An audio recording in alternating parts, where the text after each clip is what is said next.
atomic gigantification was a sweeping Japan nation when along came a dude with an ultra attitude, a Kamen Rider who's the greatest kicker of Japan. And of all, man, life's too short now, baby, to not talk big now, baby. Welcome, ladies and gentlemen, back to Kaiju Conversation.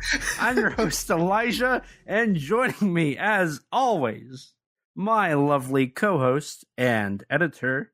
Hello, I am Rex, and we just had a wonderful off-podcast transition there. That was the greatest transition ever. My.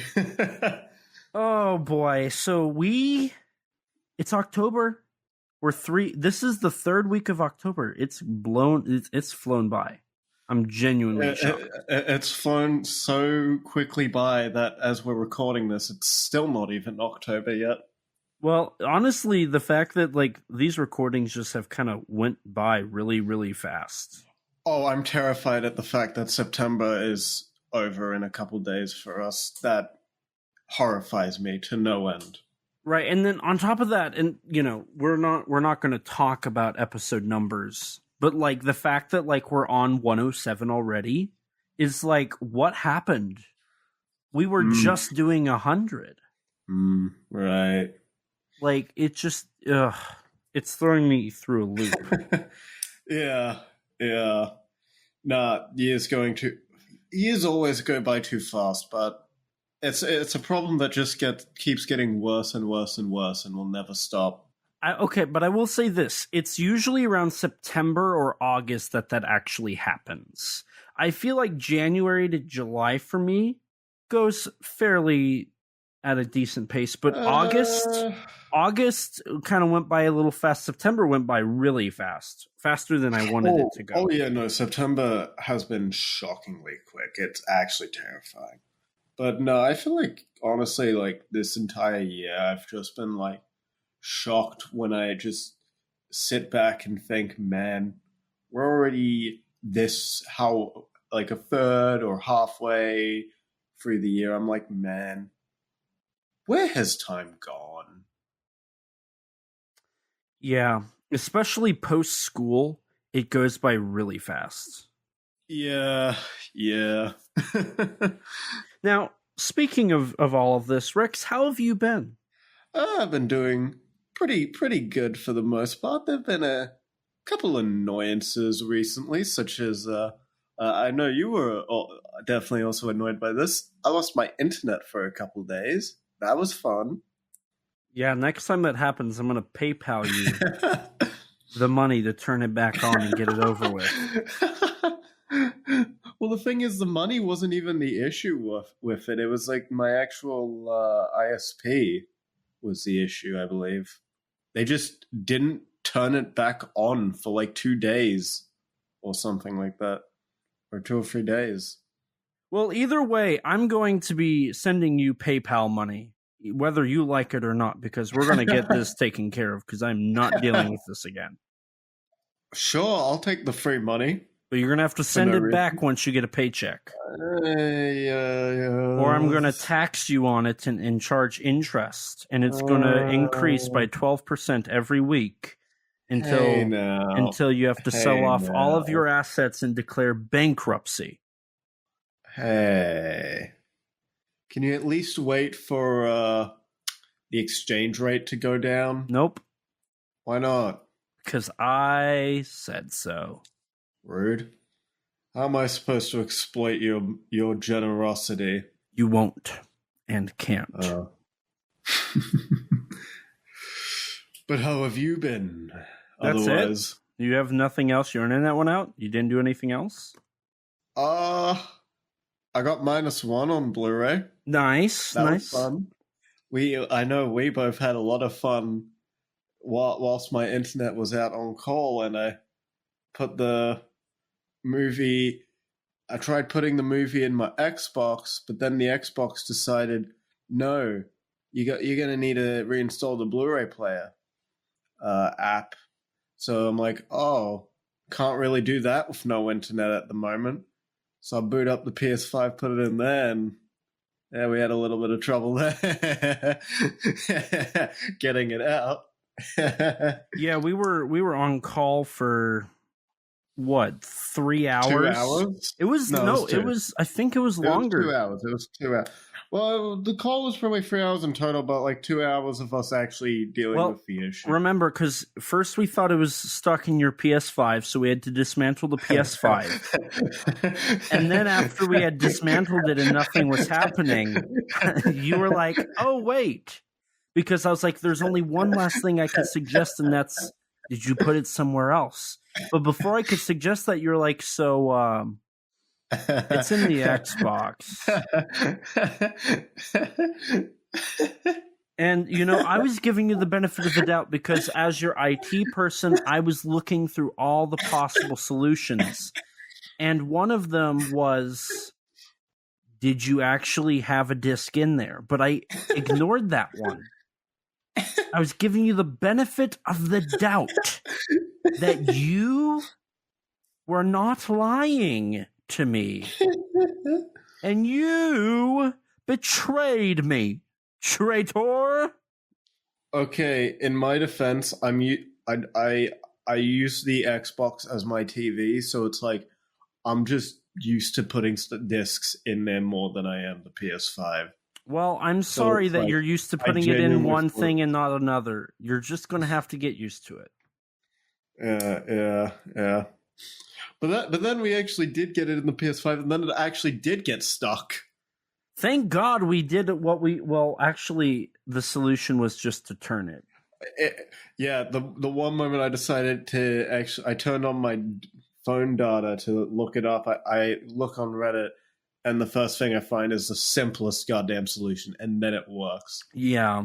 After an hour of us trying to figure out how the hell to get the disc out. Because if I remember right, it was like an hour and a half on the PS5. Then you played it on the Xbox. No, I played it on the PS5. Oh, and then I didn't get it to play on the Xbox until after, when the Blu-ray app decided, oh, hey, I work now, by the way. You don't have to actually reinstall. I was like, bruh. Yeah, either way, It was a nightmare. But it was a very, very funny nightmare. Yeah, honestly, that might be like top 5 memorable moments. Like, I won't even lie. It's so... I feel so stupid for having the disc in the Xbox and spending an hour literally dismantling the PS5, worried I was going to break it. But at the same time, it's also really goddamn funny. Yeah, it's definitely going to be one of those moments where, like, in 10 years, we're going to look back and we're going to be like, remember the time. You say 10 years? Yeah. It's been like a week. I'm laughing.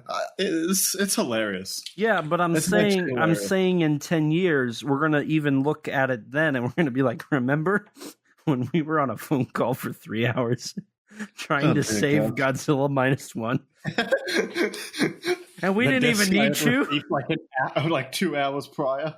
It's kind of like one of those memes where, you know, it's like the one person's like, I don't know how to do this, and then the other person's like, here, I'll help you. I know exactly what to do. And then the two of them like spend 20 hours like trying to figure it out. And then it's like the simplest solution of hitting a button. God, you sounded like a boomer saying that. Just, I hope you know. Back in my day, it's like when me and my old friend, Lil Rascal, that's what we called him back then.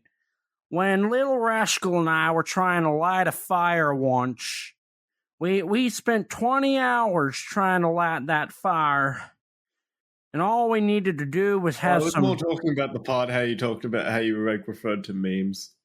Oh, that's what made you sound like a boomer.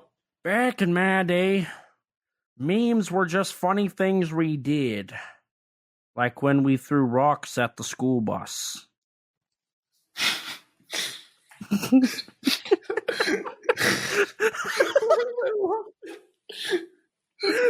it's stupid as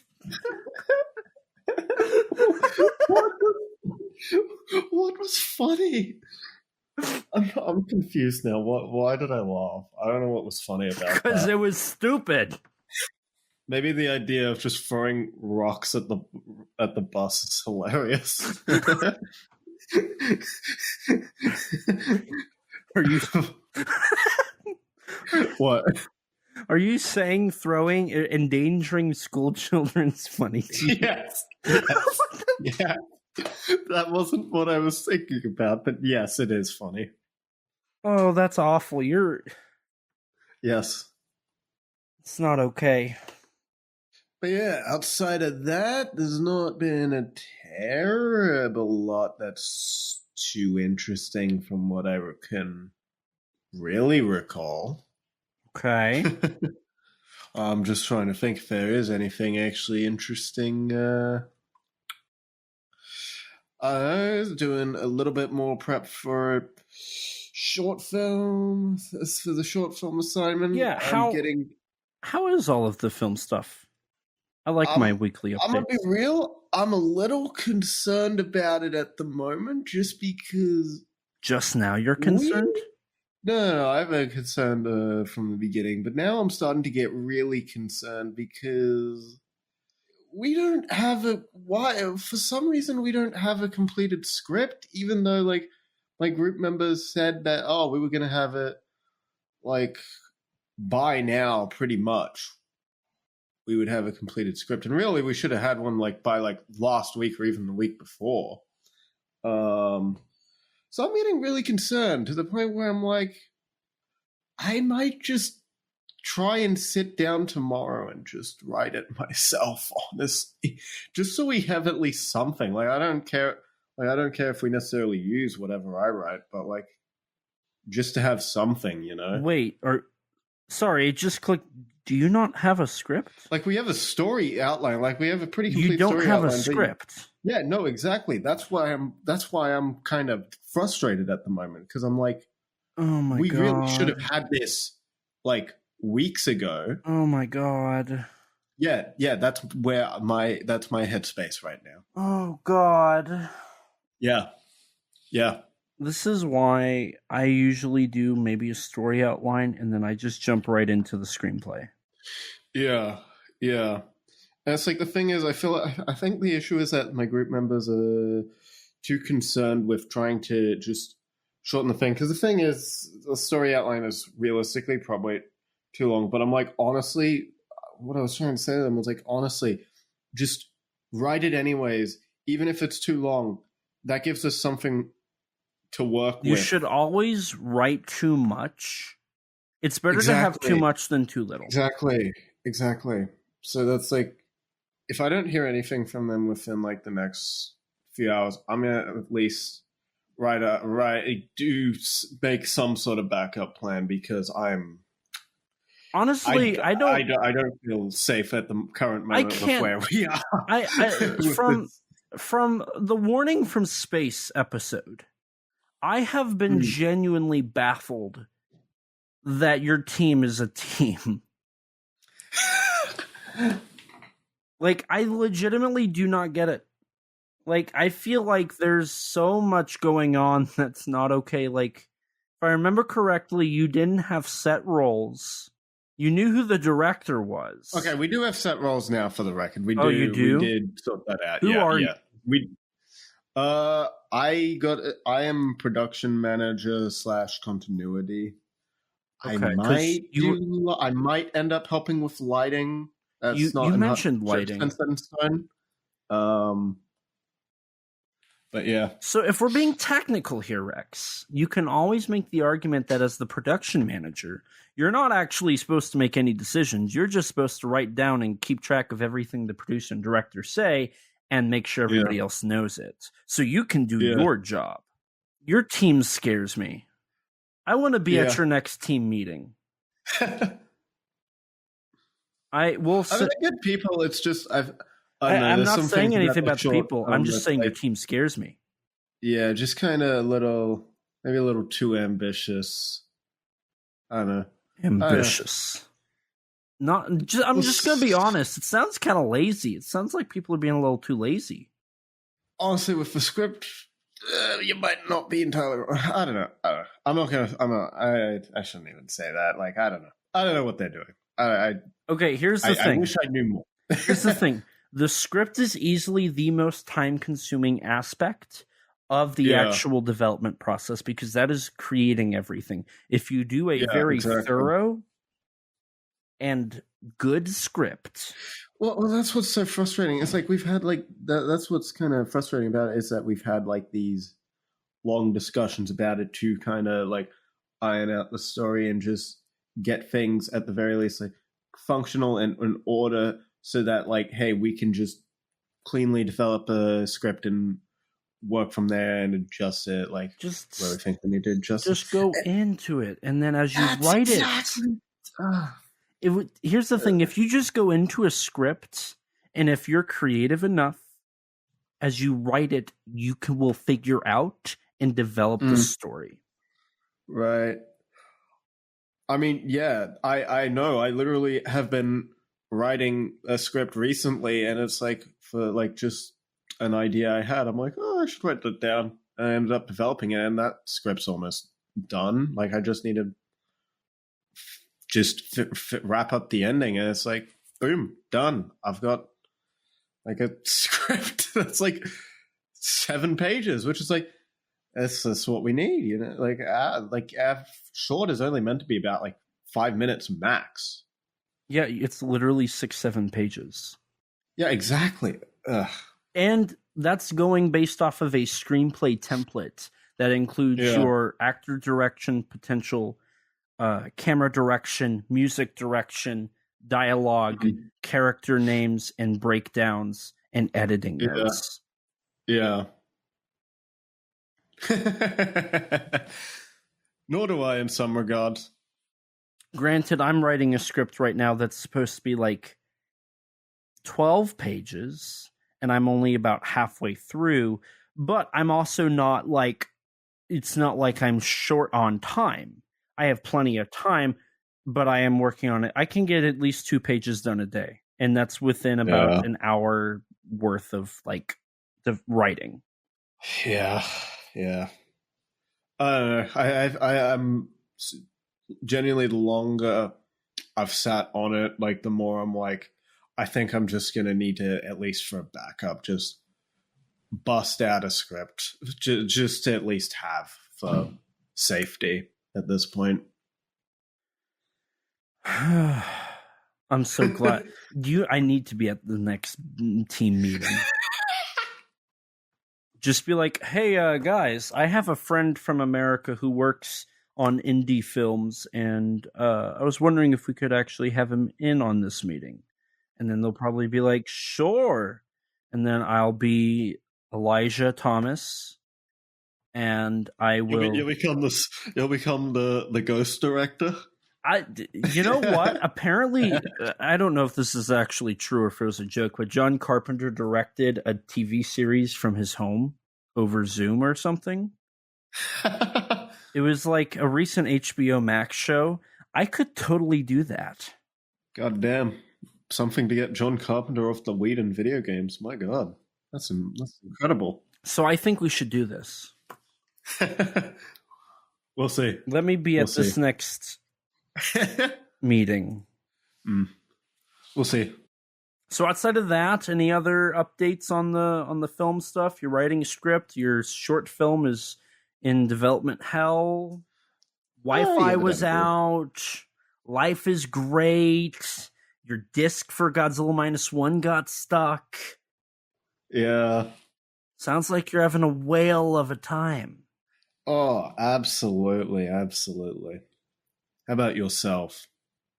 Well, I believe the last time we recorded, I was about to go to a wedding. If I remember correctly, if everything's lining up in my head correctly, I was going to a wedding the following day. So I went to a wedding. It was a coworker of mine.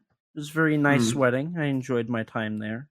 I got to pull out the old prom outfit that I spent a lot of money on just for prom. And it still fits. It fits actually pretty good. It might fit a little better, to be honest. And I take that as a win. So that was a lot of fun. Then I had to work. I've worked a lot. I started going to the gym, actually. So Nice. I've been to the gym 3 times, I believe. No, 2 times. I've been to the actual gym 2 times. I've worked out at home, I believe. Three times. So the way I'm doing is I'm going to the gym.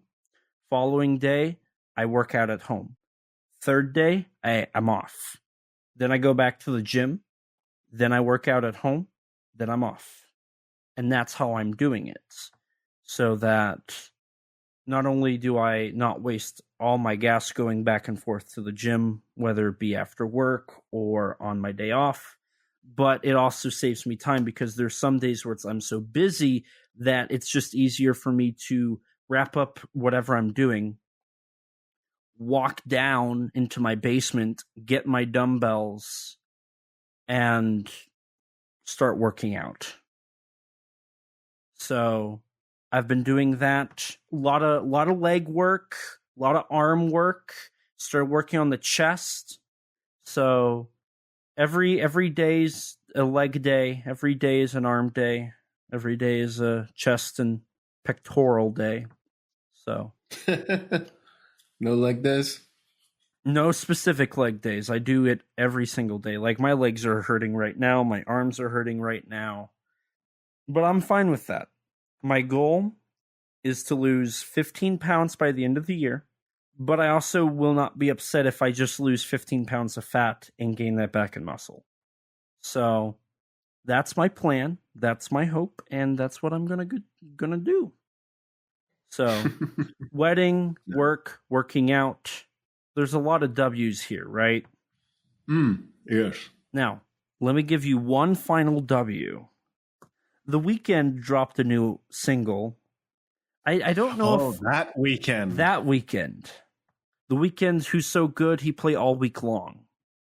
I don't know if I've established on the show proper, specifically the podcast. I think I've talked about this on KCL, Kaiju Conversation Live. But I love The Weeknd. The Weeknd's so good, he play all week long. I have a 10.5 hour long playlist of his music. I'm sure you do. And he has an album coming up called Hurry Up Tomorrow. And he's dropped 2 singles. One of them's Dancing in the Flames, which is all right. It's kind of like Blinding Lights, but a little more mellow. And then the most recent one was called Timeless, which features a rapper called Playboy Cardi, I think. But it is a banger, and I've been enjoying it. It's been on repeat, both at home, in the car, and podcast prep. So I've been doing that. Outside of all that, I also have been working for SRS Cinema. I interviewed director Mizuhara-san for his film Sharkdemic. That's the US title. The Japanese title is Reiwa Shock, which is now available for pre-order for anybody listening on Blu-ray, srscinema.com. And so I interviewed him. That will be used as the audio commentary track for the film. And then I haven't worked on it, but I'm going to be filming next week, hopefully, a video introduction on the film. And then I'm going to be transitioning into writing and recording and editing the commentary, and then working on Digging Deeper Underground, which is the first episode of what I'm saying is the World According to Jeff Goldblum inspired series that I cover on SRS Cinema's Blu-rays on various aspects of underground cinema. And so we're going to be looking at natural horror. So that's like breaking down the birds, talking about the birds, going into, my hope is Birdemic and Caw, another indie film about attacking birds. Gunkyu is another one, War Pigeon. And then talking about natural horror and indie horror using natural horror.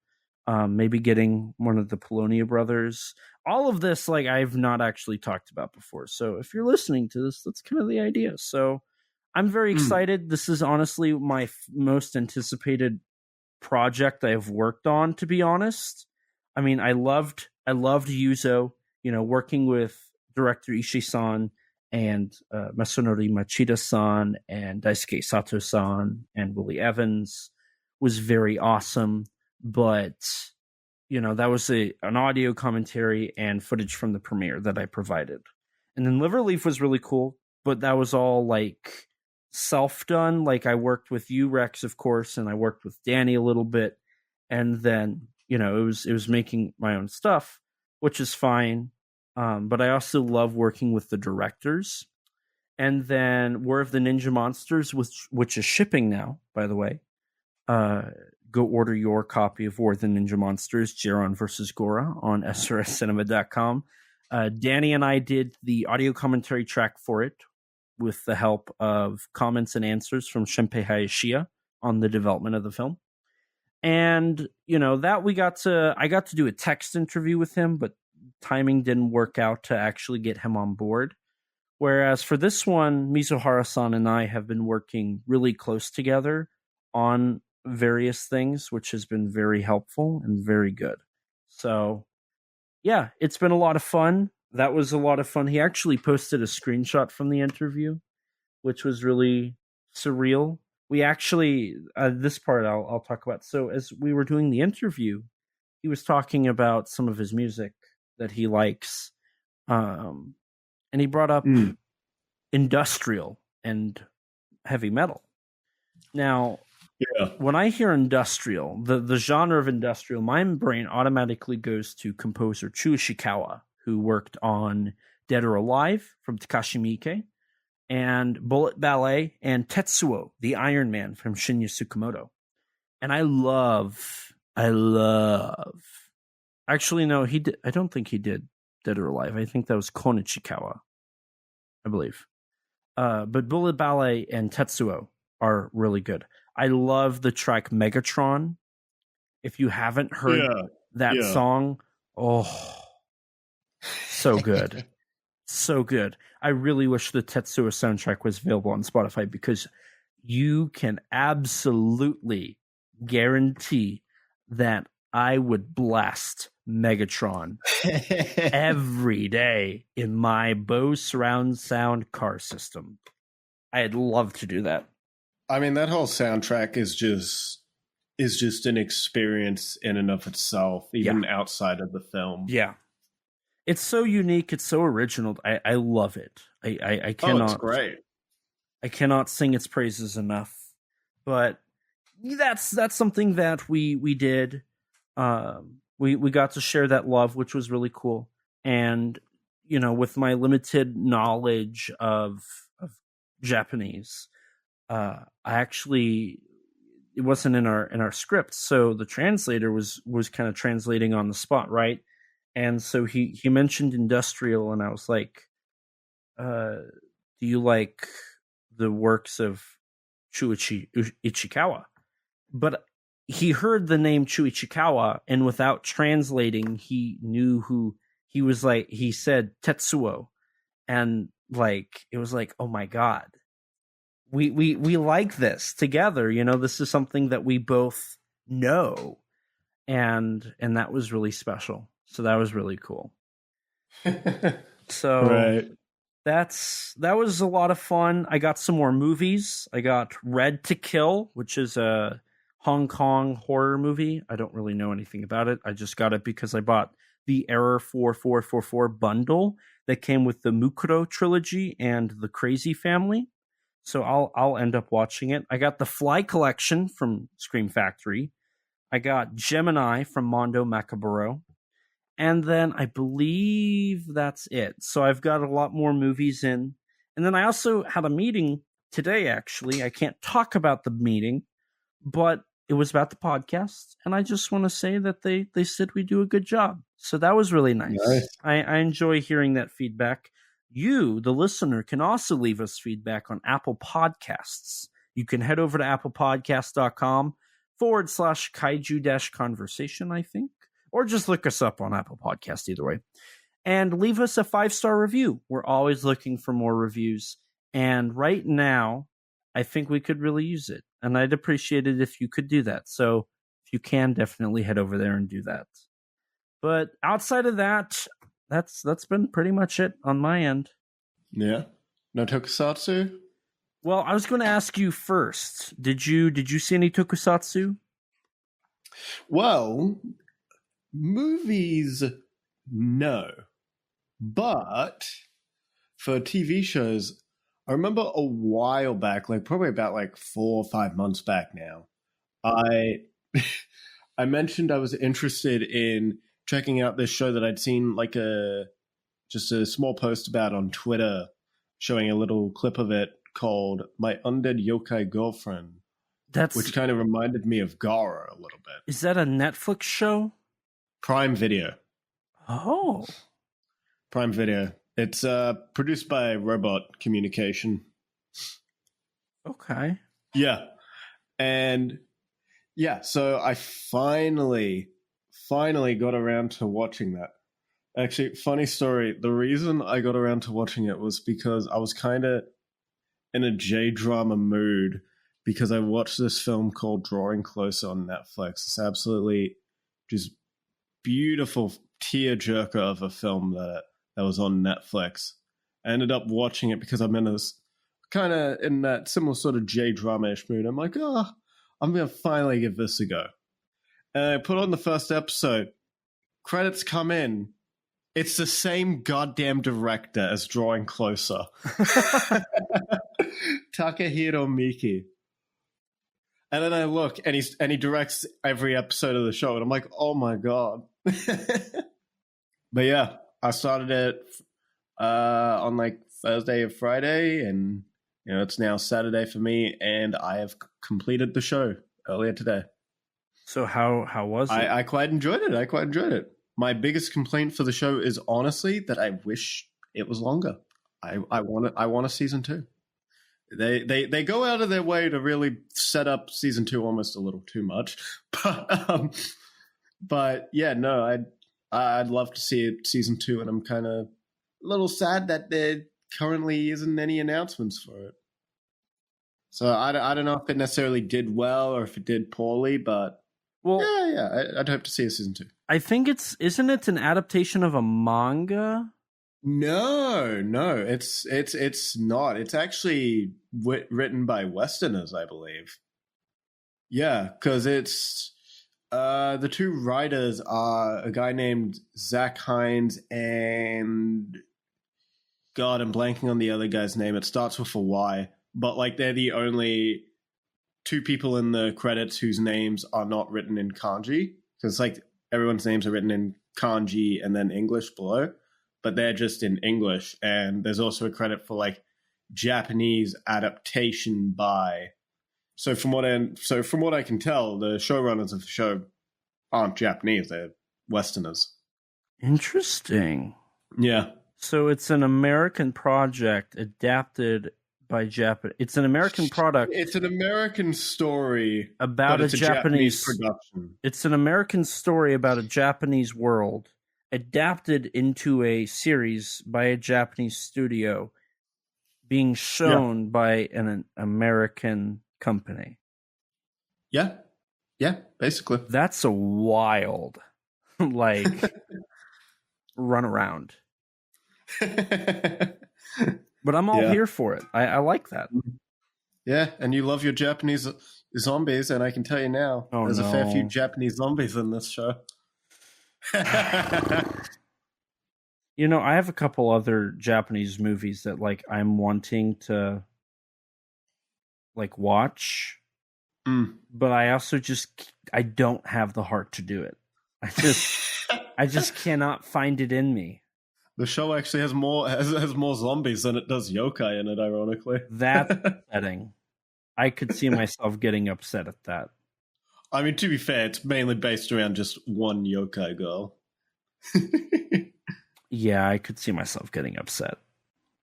But nah, good show. I thoroughly enjoyed it. I wish it was longer, because I could just use more of it. Well, that's good to hear. I've definitely seen and heard about it. I've definitely thought about watching it. So that's good to know.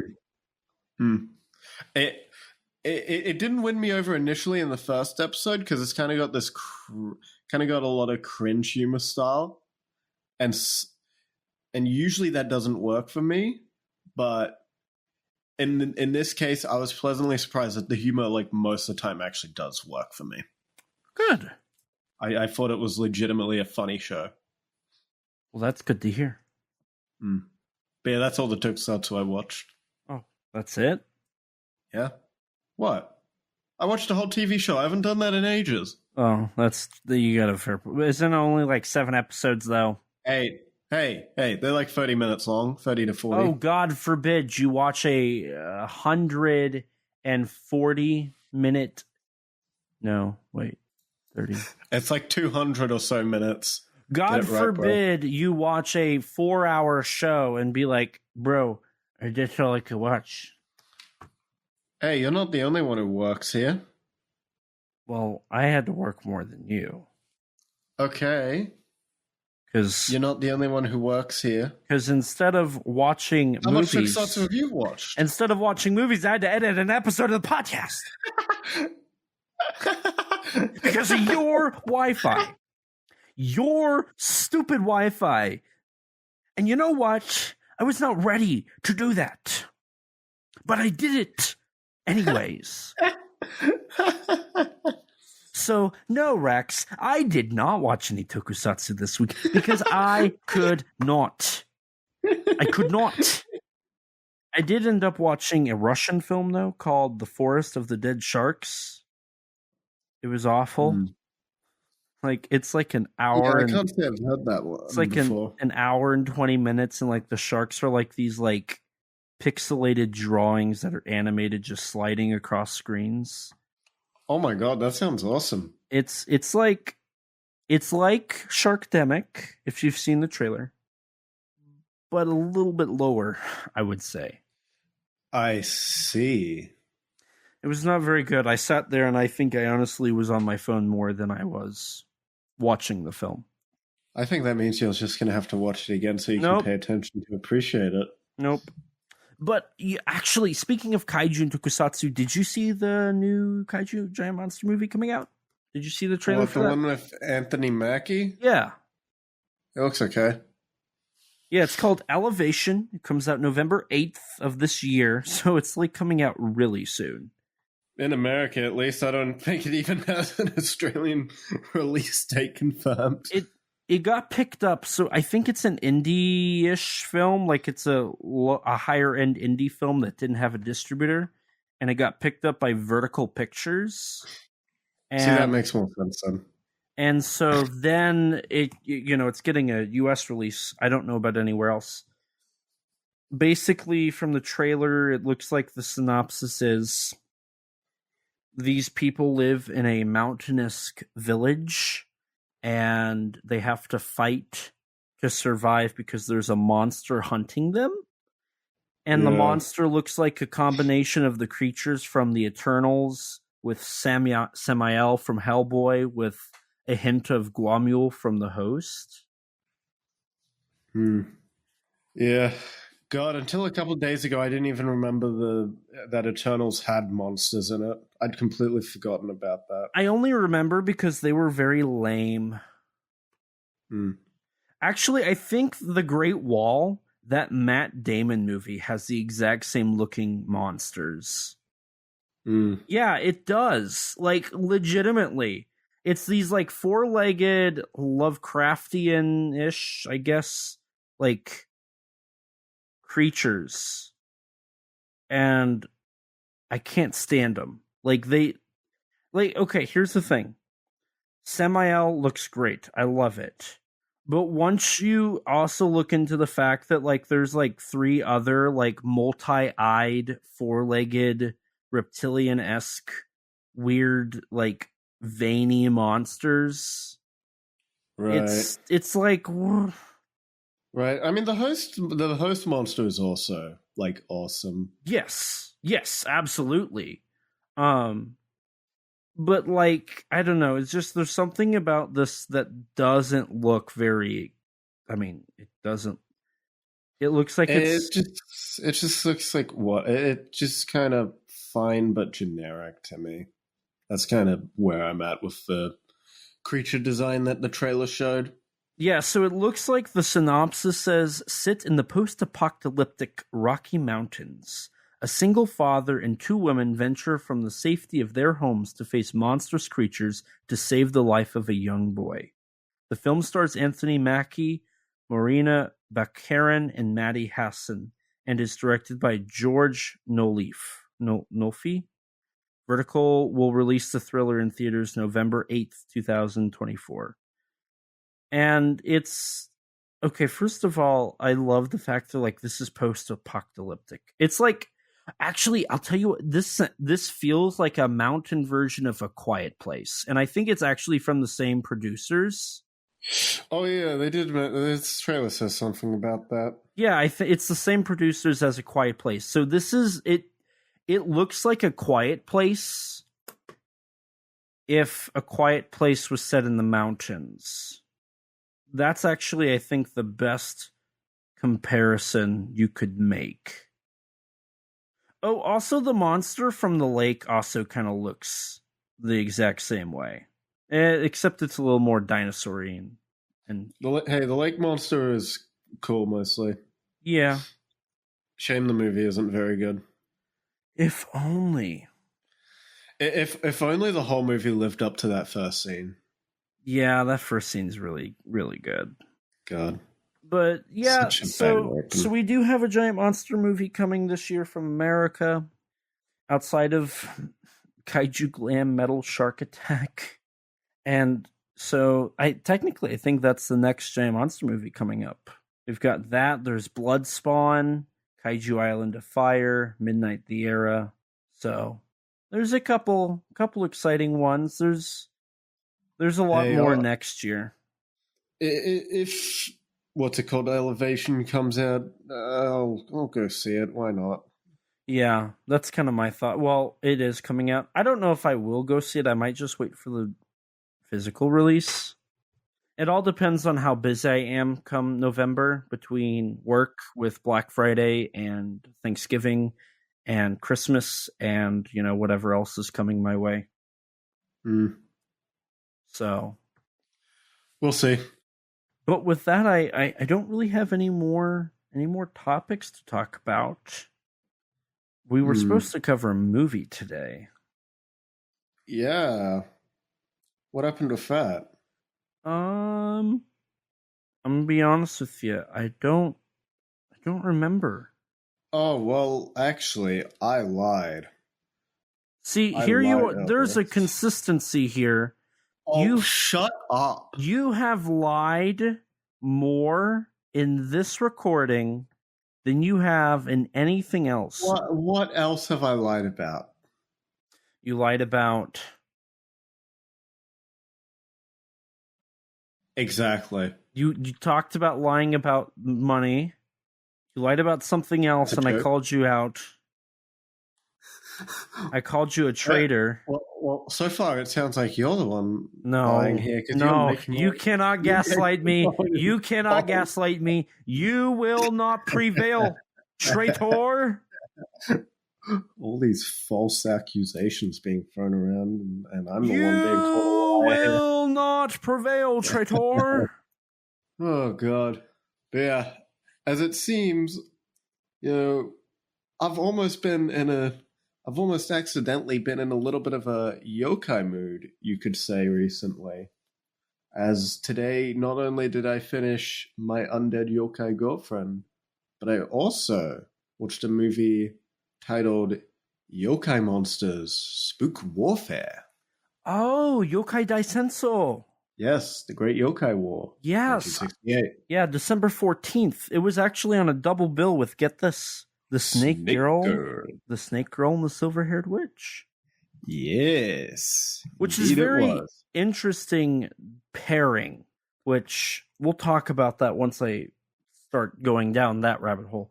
But it's funny you say that because I myself also watched Yokai Daisenso. Oh, good. I'm happy to hear that. So we should discuss that one. We should discuss. Yeah, I agree with that. I think that's a grand idea. So, I mean, okay, let's set the stage from where we picked off last, because earlier this month, actually, we covered Hyaku Monogatari. Yeah. Hyaku Monogatari, 100 Monsters. So that's where we should pick up from, I'm thinking. I mean, yeah, picking up where we left off on that one, you had the yokai boom of the late 60s. 100 Monsters ended up being a bit of a box office surprise for Daiei, and seeing the demand for all these yokai films, they decided to produce another one with this film.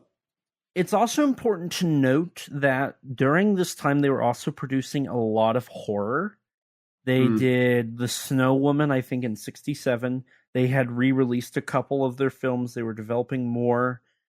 We're not going to talk about The Snake Girl and the Silver-Haired Witch a lot here, but Noriaki Yuasa, director of the Gamera series, was doing that for Daiei Tokyo at the time. And so Daiei was really in a horror like boom, sort of, with yokai and Yukiona and Bakemono and whatnot. They were doing a lot of stuff like that on top of their yearly Gamera film, their Daimajin trilogy and whatnot. So by 1968, based off of the setting we've placed, 1968 is like the year before the Japanese film industry started to really take a blunder based off of the Japan Film Export Association. They were still financing stuff. This film did not get that financing. Oddly enough, none of the yokai films were a part of that. Yeah. But that being said, these films very much were meant for the Japanese audiences, so perhaps that's partially as to why. Yeah, I've wondered that myself. So, and actually there's a couple things with that we're going to get into in this film, because the concept of a Japanese audience, I think, is very important, especially to this film, because yokai is undoubtedly a Japanese concept. Right. So that's going to be very important somewhere in this discussion. But before we do, so 100 Monsters came out, very successful. Daiei is producing a lot of horror at this time. The film industry is starting to take a turn to not be as successful. That being said, as all franchises from Japan that include monsters have proven, it's better to approach a monster movie as a children's project than an adult's project. We see that with Gamera, going from Gamera the Giant Monster to Gamera vs. Gyaos. It transitions into a kid's show at 1967, and then really dives into it by 1968 with Gamera vs. Viras. We saw that with Daimajin, by the third Daimajin film, it's about children. Godzilla in 1967 had transitioned to a Son of Godzilla movie, and then in 68 you had Destroy All Monsters, followed by Godzilla's Revenge in 1969. So, and then of course, like, let's not ignore the obvious ultra attitude character in the room. Ultraman was broadcasting 1967 to 68, and then Ultra 7, or it was Ultra 7 was 60. Yeah, Ultraman was 66. 66 to 67, and then Ultra 7 was 67 to 68. So this 2-year time period, like late 66, 1967, 1968, 1969, was where a lot of this stuff started turning towards children. And this film is definitely a bit more of a children's film through and through. Right. Which we'll talk about that. Now, I don't have a lot of development on the film. Obviously, it's Daiei Kyoto. Daiei Kyoto and Daiei Tokyo, two separate subsidiaries of Daiei. Tokyo is best known for producing the B pictures, the Gamera films, stuff like that. Daiei Kyoto was where Daimajin was done, Zatoichi, the Yokai Monster trilogy in a lot more of the A productions. Yeah. Yeah, there isn't really a terrible amount publicized that I could really find on the production of this film. There's a little bit on some of the effects stuff. I mean, this film's director, Yoshiyuki Kuroda, was actually did both directing for the main story and the special effects. He was actually a special effects director on films like DiManna. Actually, all three DiManna films. Oh, and also like the first yokai film as well? Yes, he did all three DiManna films, and he worked on 100 Monsters. Yeah. And Masao Yagi and his company X Production came back to work on this film. Supposedly there were some other companies that did some sculpting work for the yokai, but there's no actual information on what companies did work. And also, like the first film, some parts of the yokai were reused from other films, such as one of the monsters in this film, Albozu. His head is recycled from a demon in the 1961 film Buddha, which was recycled from a 1958 film called Suzunosuke Akado. Which one? There's like 5. One of them. Suzunosuke Akado Defeat the Demon-Faced Gang. That sounds right. The title I was given. Yep, that sounds right. Yeah, and that was in... Did you mention that was in 100 Monsters, correct? Yeah, I think it was, yeah. Yes, it was. So, one thing before we go very much further. So, there is a lot of bleed over. Obviously, it's the same company, same teams, same series. There's a lot of bleed over in the yokai stuff. So, last time, we were pretty heavy on the yokai backstories and whatnot.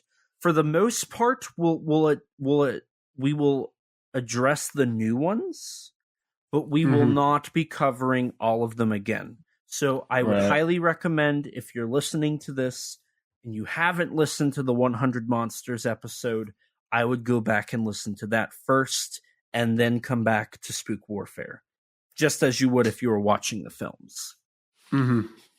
Now, this film approaches the yokai because, they did produce new yokai. This film approaches them differently. And it's kind of upsetting, to be honest, that these films seemingly don't have a lot publicized about them, because I think the production of these would be more interesting than, to be honest, the Gamera films. I think this series, and perhaps that's part of the appeal, is that the yokai trilogy doesn't have a lot on it. It's mysterious. It's this wave of monster movies from Japan that started in 1967 or 68. Yeah, it was 68, right? Yeah. Started in 1968 and ended in 1969, producing 3 films. If you look at some sources, 4. Some count The Invisible Swordsman as the 4th yokai film in 1970. But then they disappeared. And then, of course, this film, specifically this film, got remade into the 2005 film The Great Yokai War by Takashi Miike. So it's interesting, I kind of like the fact that they are a little mysterious. I think that fits the yokai vibe a little bit more. But I think that's a good place to kind of stop in the development, because there's not really much else. I do know that the script title was The Great Battle of Yokai. That was the title that the script initially had. And I will say this, some of the special effects for this film ended up going and were utilized in Kamen Rider, of all things. I mean, wasn't it didn't X Production work on the original Kamen Rider? I believe so, yes. Yeah, so that makes sense. It's also worthy to note that this film specifically, it's interesting because this came out around the time of Destroy All Monsters, right? Yeah. Which wasn't that one called Kaiju Daisenso? I believe so. I believe that's what Destroy All Monsters was called. It's either that one or it was All Monster or Invasion of Astro Monster, but I don't believe it is. Oh wait, no, Destroy All Monsters was Kaiju Shoshingeki. Oh, yeah, Shoshingeki. And Invasion of Astro Monsters, Kaiju Daisenso. Yeah. But it is interesting because both Destroy All Monsters and Spook Warfare have a very similar setup. Mm-hmm. There's an evil foreign monster attacking the homeland.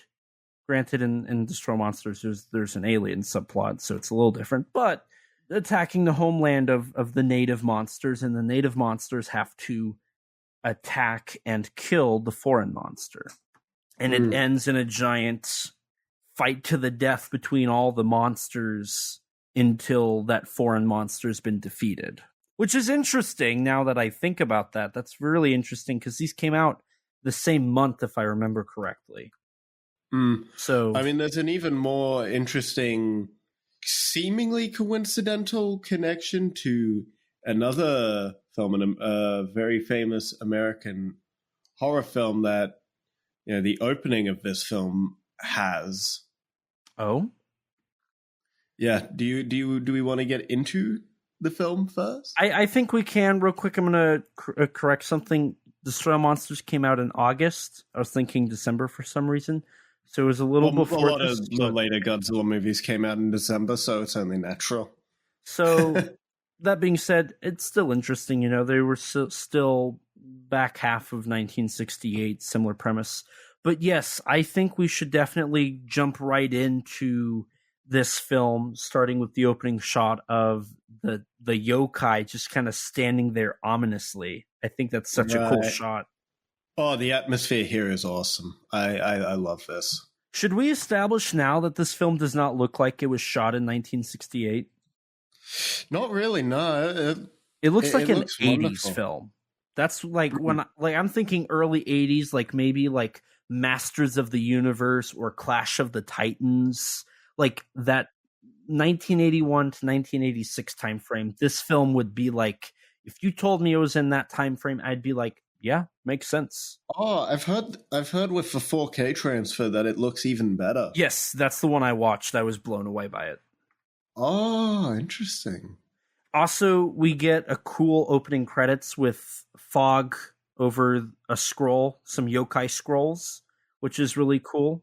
And the music here by the music by Sei Ikeno, who, from what I understand, actually studied under Akira Ifukube, is just, absolutely fantastic. Really, it's haunting. It sets the tone perfectly.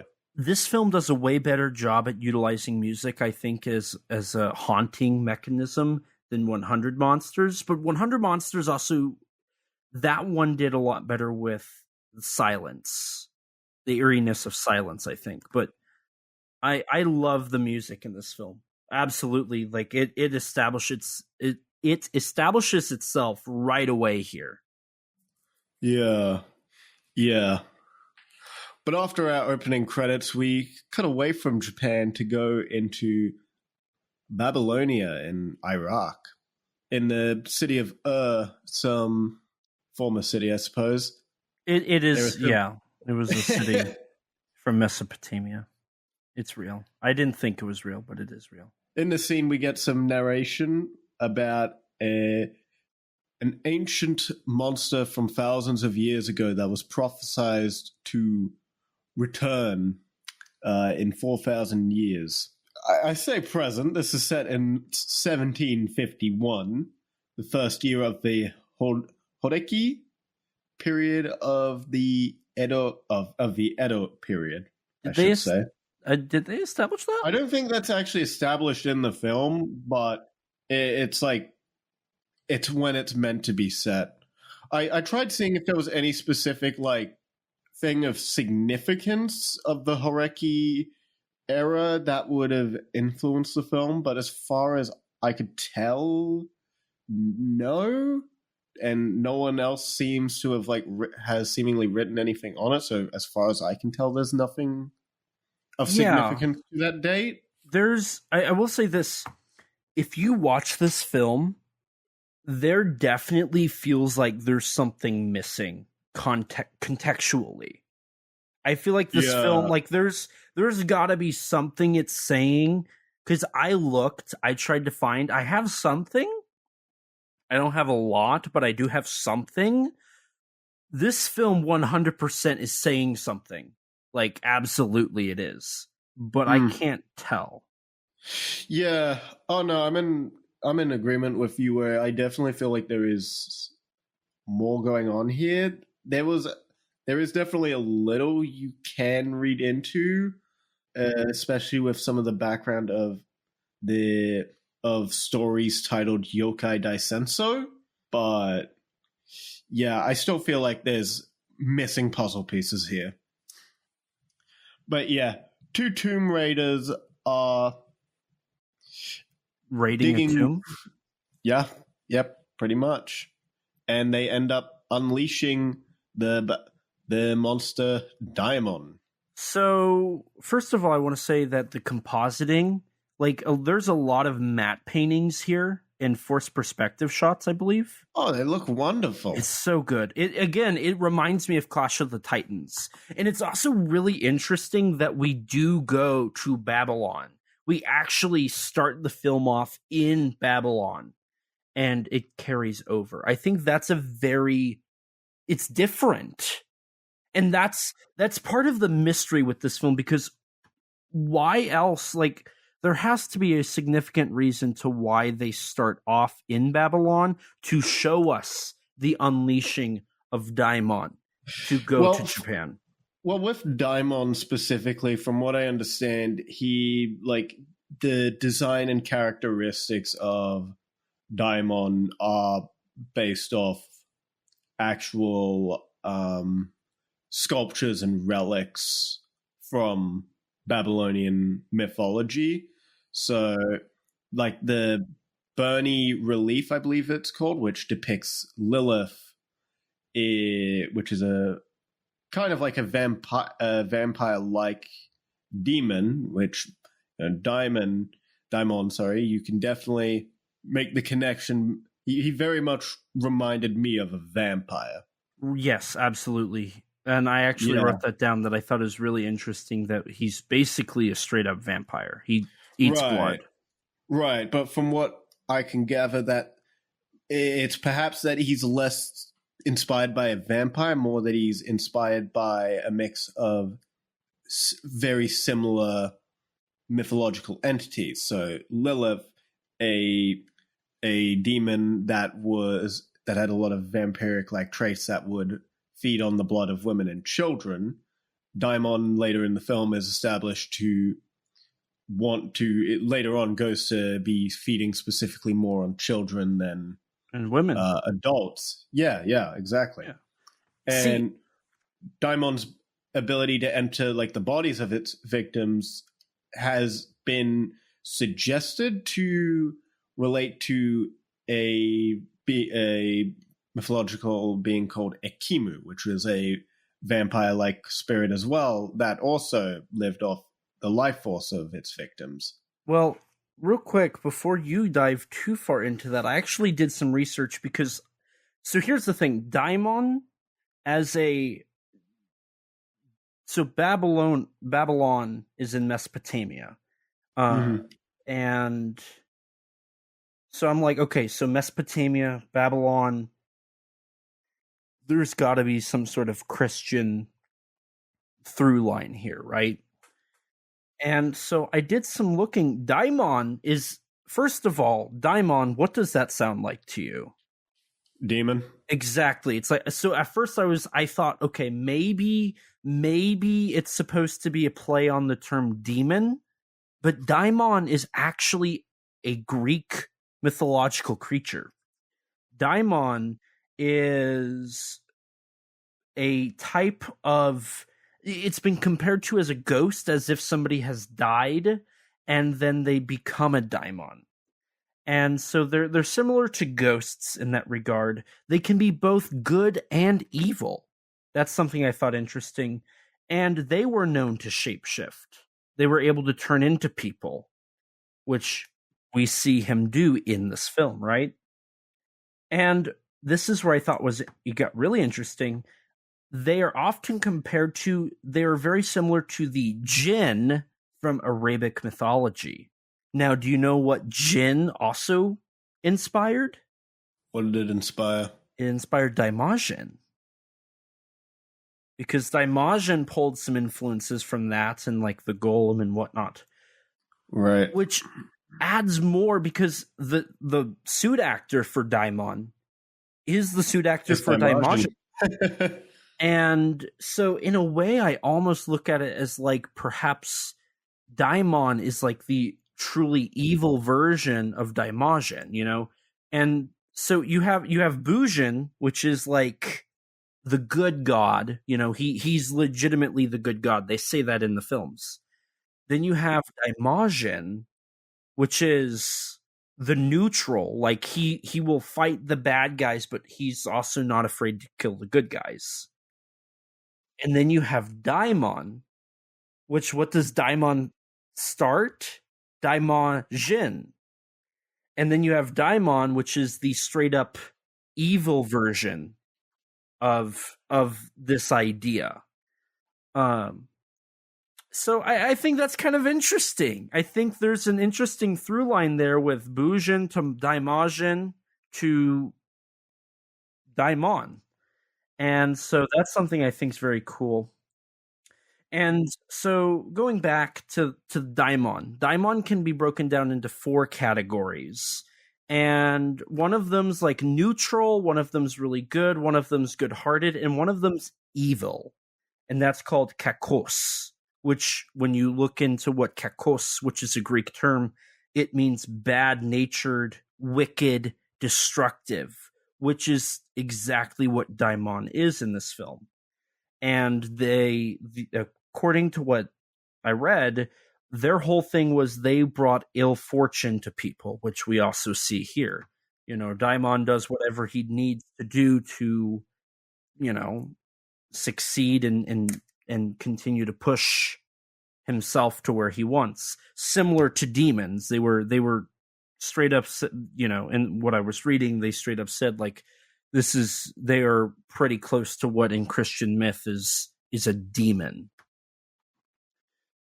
So I think that being said, there is definitely a deeper subtext on Daimon as a character. Not only because it sounds like demon, not only because he has similarities to what you're bringing up, not only because Daimon is legitimately a Greek mythological creature and is from Babylon. There's more, and not only that, the whole Daimajin through line, you know, the inspirations from a jinn, which, by the way, jinn means genie.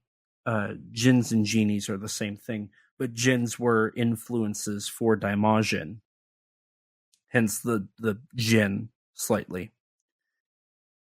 So I think this Daimon has a lot going on. Yeah. And what's even more interesting is that this whole opening scene is basically just the opening to The Exorcist, but 5 years before that movie came out. Really? Yes. Like, going as far as it being set in Babylon, Iraq. I've never seen The Exorcist, so can you kind of break down what the first 5 minutes of The Exorcist is? It's been a little while, but it is basically this. Like, Tomb Raiders uncover, like, an ancient demon statue, Pazuzu, which, bear in mind, looks pretty, like, not terribly dissimilar from the Lilith statue that has been speculated to have inspired this Daimon.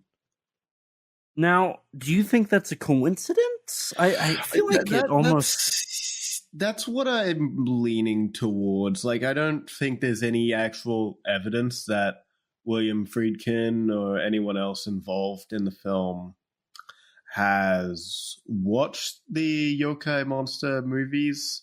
It's not like they exactly had wide distribution in the West at this time. Right. So it's realistically probably a coincidence. But it's still interesting nonetheless that this film that came out 5 years earlier essentially has almost the same like opening, relatively speaking.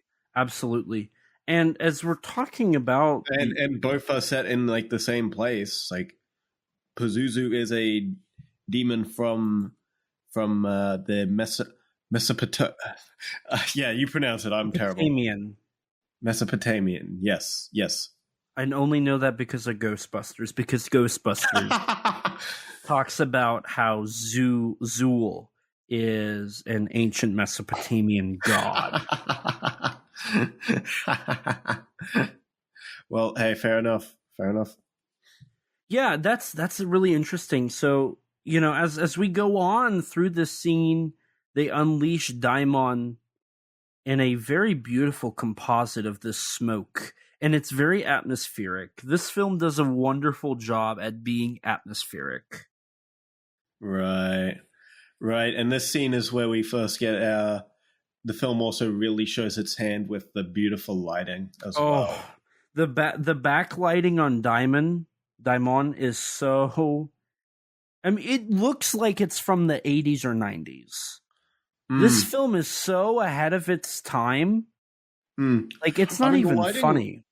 The lighting all around in this film is just fantastic. Like, the actual use of shadows in particular is very well executed. There's a scene a little later on where a character is possessed by Daimon, and you just get this shot, this like wide shot of him just standing, and it's meant to be very ominous because our characters just don't know that he's possessed, and the lighting specifically hides his eyes in the darkness, and it's such an effective shot. Mm-hmm.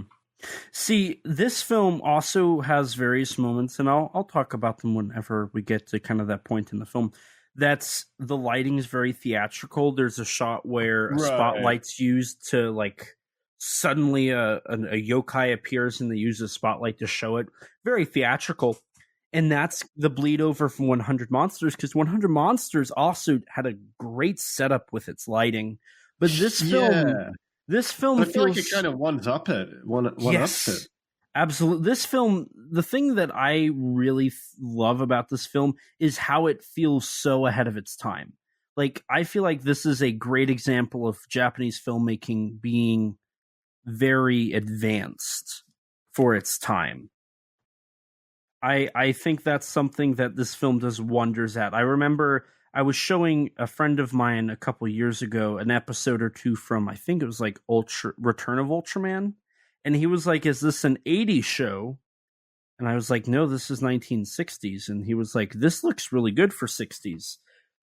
I like, that was really nice. But here especially, I feel like that's something that a general moviegoer would assume about this film is it's like 80s or something. And I love that. I think that really goes to show just how good this movie is in terms of its production.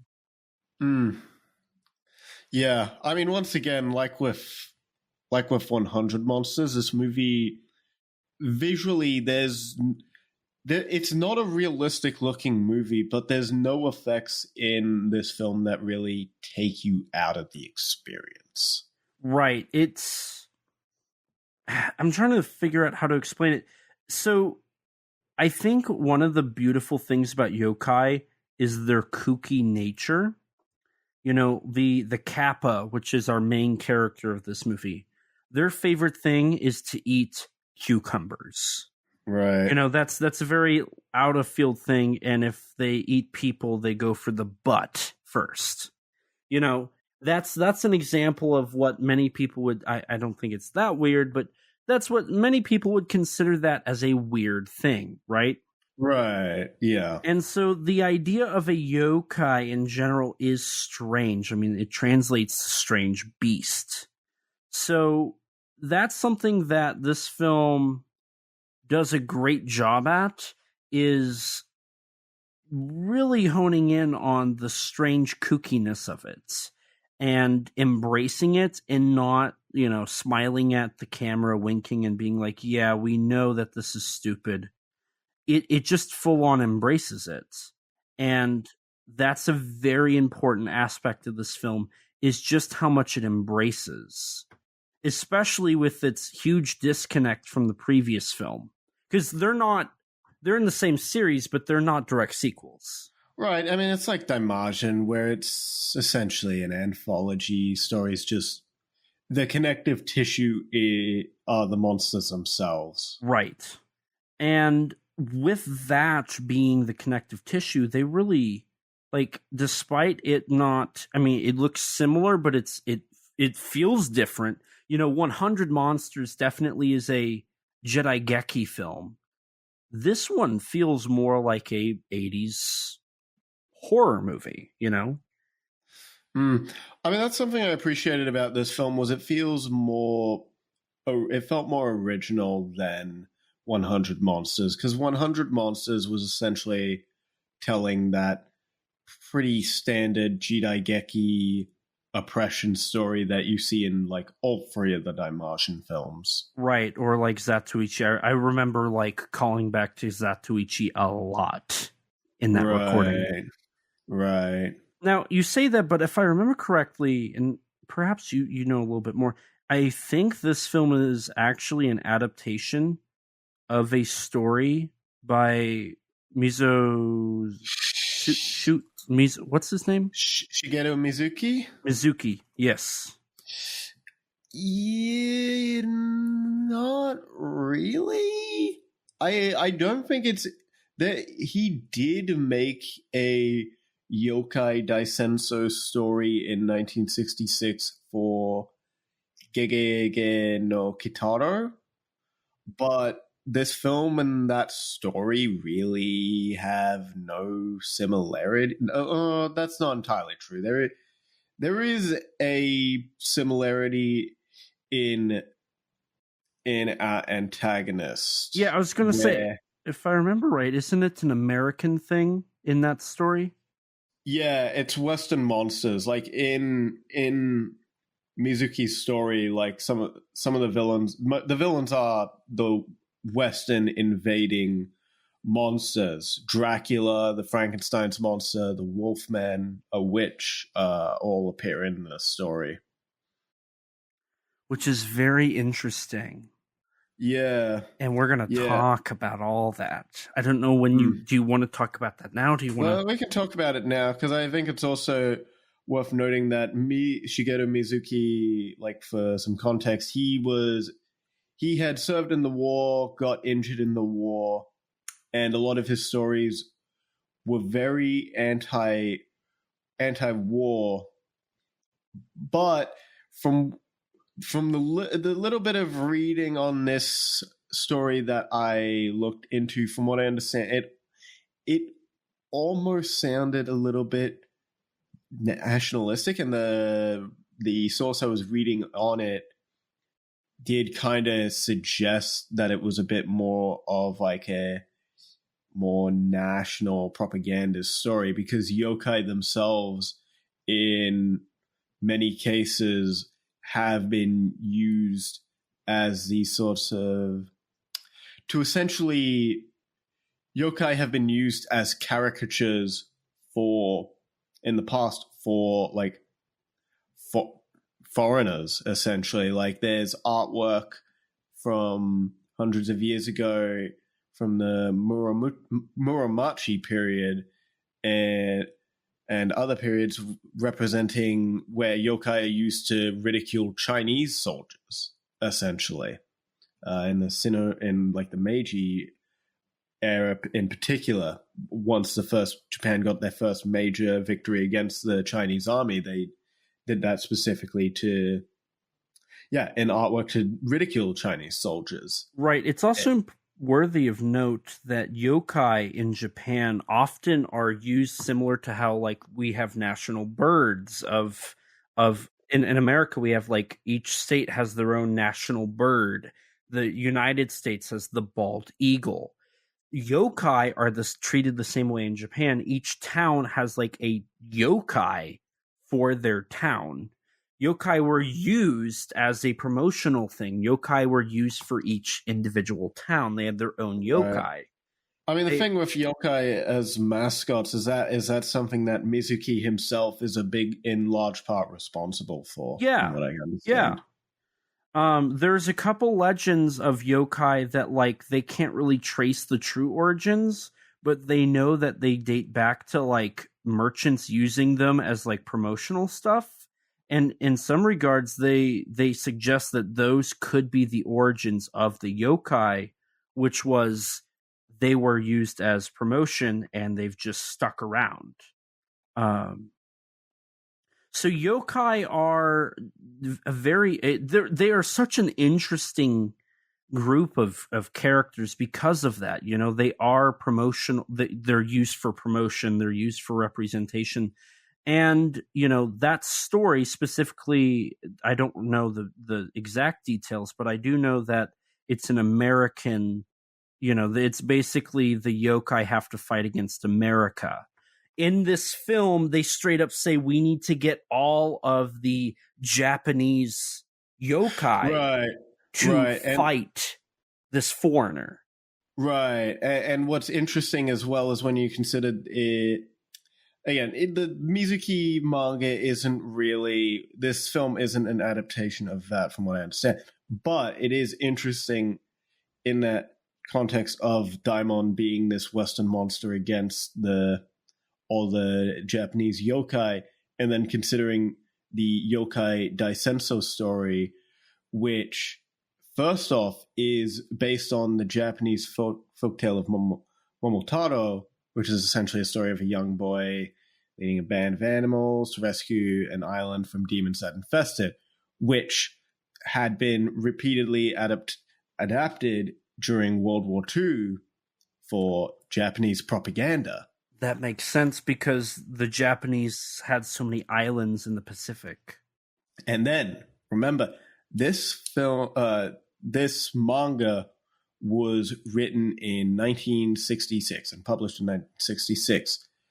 The year prior, the U.S. joined the Vietnam War. In Mizuki's manga, the description I read states that an exotically dressed boy wearing a Vietnamese leaf hat asked the Japanese yokai for help to liberate his remote Okinawan island from Western invading monsters. I'm sure you can see what I'm getting at here. Yeah, I'm picking up what you're putting down. Fascinating. And so, okay, that basis, like the base context for where the story kind of probably started from is interesting, because then you also have to put into consideration they couldn't really do a movie in that style by this point, you know. And as we established with Warning from Space, Daiei definitely was looking to broadcast internationally. By this point in the Gamera series, they're co-producing with American International Television, having American actors in the films, and they're getting dubs and whatnot. So by this point, Daiei can't really do an anti-American film. Right. And I mean, actually, interestingly enough, there is actually an anime adaptation of this story. I believe the anime adaptation was in 1968, the same year. It was either 68 or 67. And in that version, I believe they specifically toned down and completely got rid of a lot of the Vietnam allusions to make it more just based around Okinawa specifically. But apparently there's still a lot of references to the World War II, and even things like Bikini Atoll, I heard specifically gets visually alluded to. Interesting. In the story. Now, see, one thing that I thought was interesting, and I looked, I couldn't find anything specific. So Daimon absolutely is related to Christian mythology in one way or another because of the Babylon. Babylon is a very prolific location in the Bible. I cannot help but think that there's either some sort of Christianity versus Shinto, because the Kappa is a Shinto character.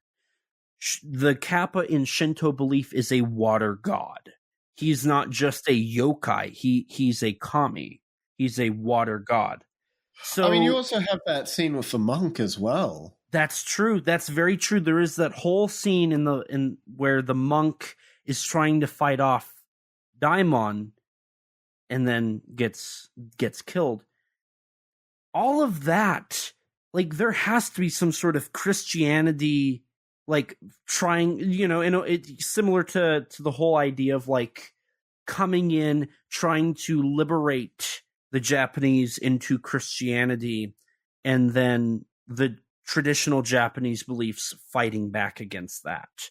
Historically, Japan has not been a very Christian country. It's mostly atheist, but Shintoism and Buddhism end up being the largest, denominations of religion in Japan. Right. So, yeah. And, at the very end, Daimon does grow to be giant. This giant invading force. There absolutely is some subtext here of Western versus Eastern. Oh, definitely. Now, I did see some people argue that perhaps it's not nationalistic. Perhaps it's closer to just embracing Japanese culture. Because bear in mind, by 1968, Japan was quickly drawing influence from Western culture. Perhaps this is a counter to that, to a certain degree. Right. Yeah, I don't know. I don't know if there's really enough in here specifically to say that it's nationalism, but there's certainly enough, I think, to raise an eyebrow. I definitely think would love for even someone to go even deeper than us on this subject and to find the missing pieces here. Because I definitely feel like I'm missing something. I agree. I feel like we're almost there. Right. But it feels like there is one big... There's just one or two big missing pieces here. Yeah, that would easily explain everything here. And, and as going to look at the remake of this film from Takashi Miike, that film, have you seen it? Have you watched it? No, I have not. Okay. I have not seen it. I'll just give you an idea. I'm not going to give you the spoilers. I know Shigeru Mizuki is in it, though. Yes, he is. The film is basically the yokai are getting captured and turned into metal monsters. So it's the idea of nature getting taken away, or natural things getting taken away and turned into artificial. And the idea of really industrializing Japan. That's kind of how I take it. And the yokai are fighting that opponent that's doing that.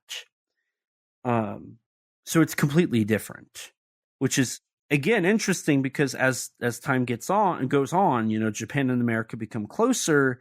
You wouldn't want to really push away the idea of we don't want Western influence. But you could easily push away the idea of modernizing traditional Japan. Mm-hmm. Holding on to that culture. That's still the idea of the remake, but it's with a different antagonist. So I think at least you can make the statement that this film is about embracing Japanese culture and not letting that go away, because in the film we also see Daimon destroy multiple shrines. Right. And they straight up... Yeah, exactly. Yeah. We straight up, the characters say, why are you cursing the gods? Why are you were just worshiping them, why are you no longer doing that? So perhaps a level of this film because we know by 1970 Japan was really starting to transition to a industrialized, urbanized country. Pollution was on the rise. The idea of a child growing up by themselves was something becoming more popular, as we see with films like All Monsters Attack and Godzilla vs. Hedorah. Even Gamera vs. Zegra tackles the idea of pollution. So perhaps this is a early warning of like, do not like embrace the culture. Do not ignore the culture. Perhaps that's something that this film's trying to do. I mean, the whole concept of yokai is traditional Japanese culture that got pushed out, but has been able to survive thanks to Mizuki and a couple other authors that have retold those stories. Right. So the yokai in general, I think, have become more of a metaphor and a symbol for traditional Japanese culture that cannot die than anything else. But I definitely thought that was quite interesting. Bit of additional context. It's also funny. This is kind of a funny thing. It's really funny to note that the double feature was Snake Girl and the Silver-Haired Witch, which is a very gothic horror, like Western influence.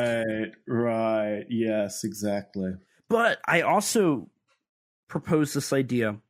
Notice which company made each. The more American-styled horror film was the one produced in Tokyo, whereas the more traditional horror Japanese film was produced in Kyoto.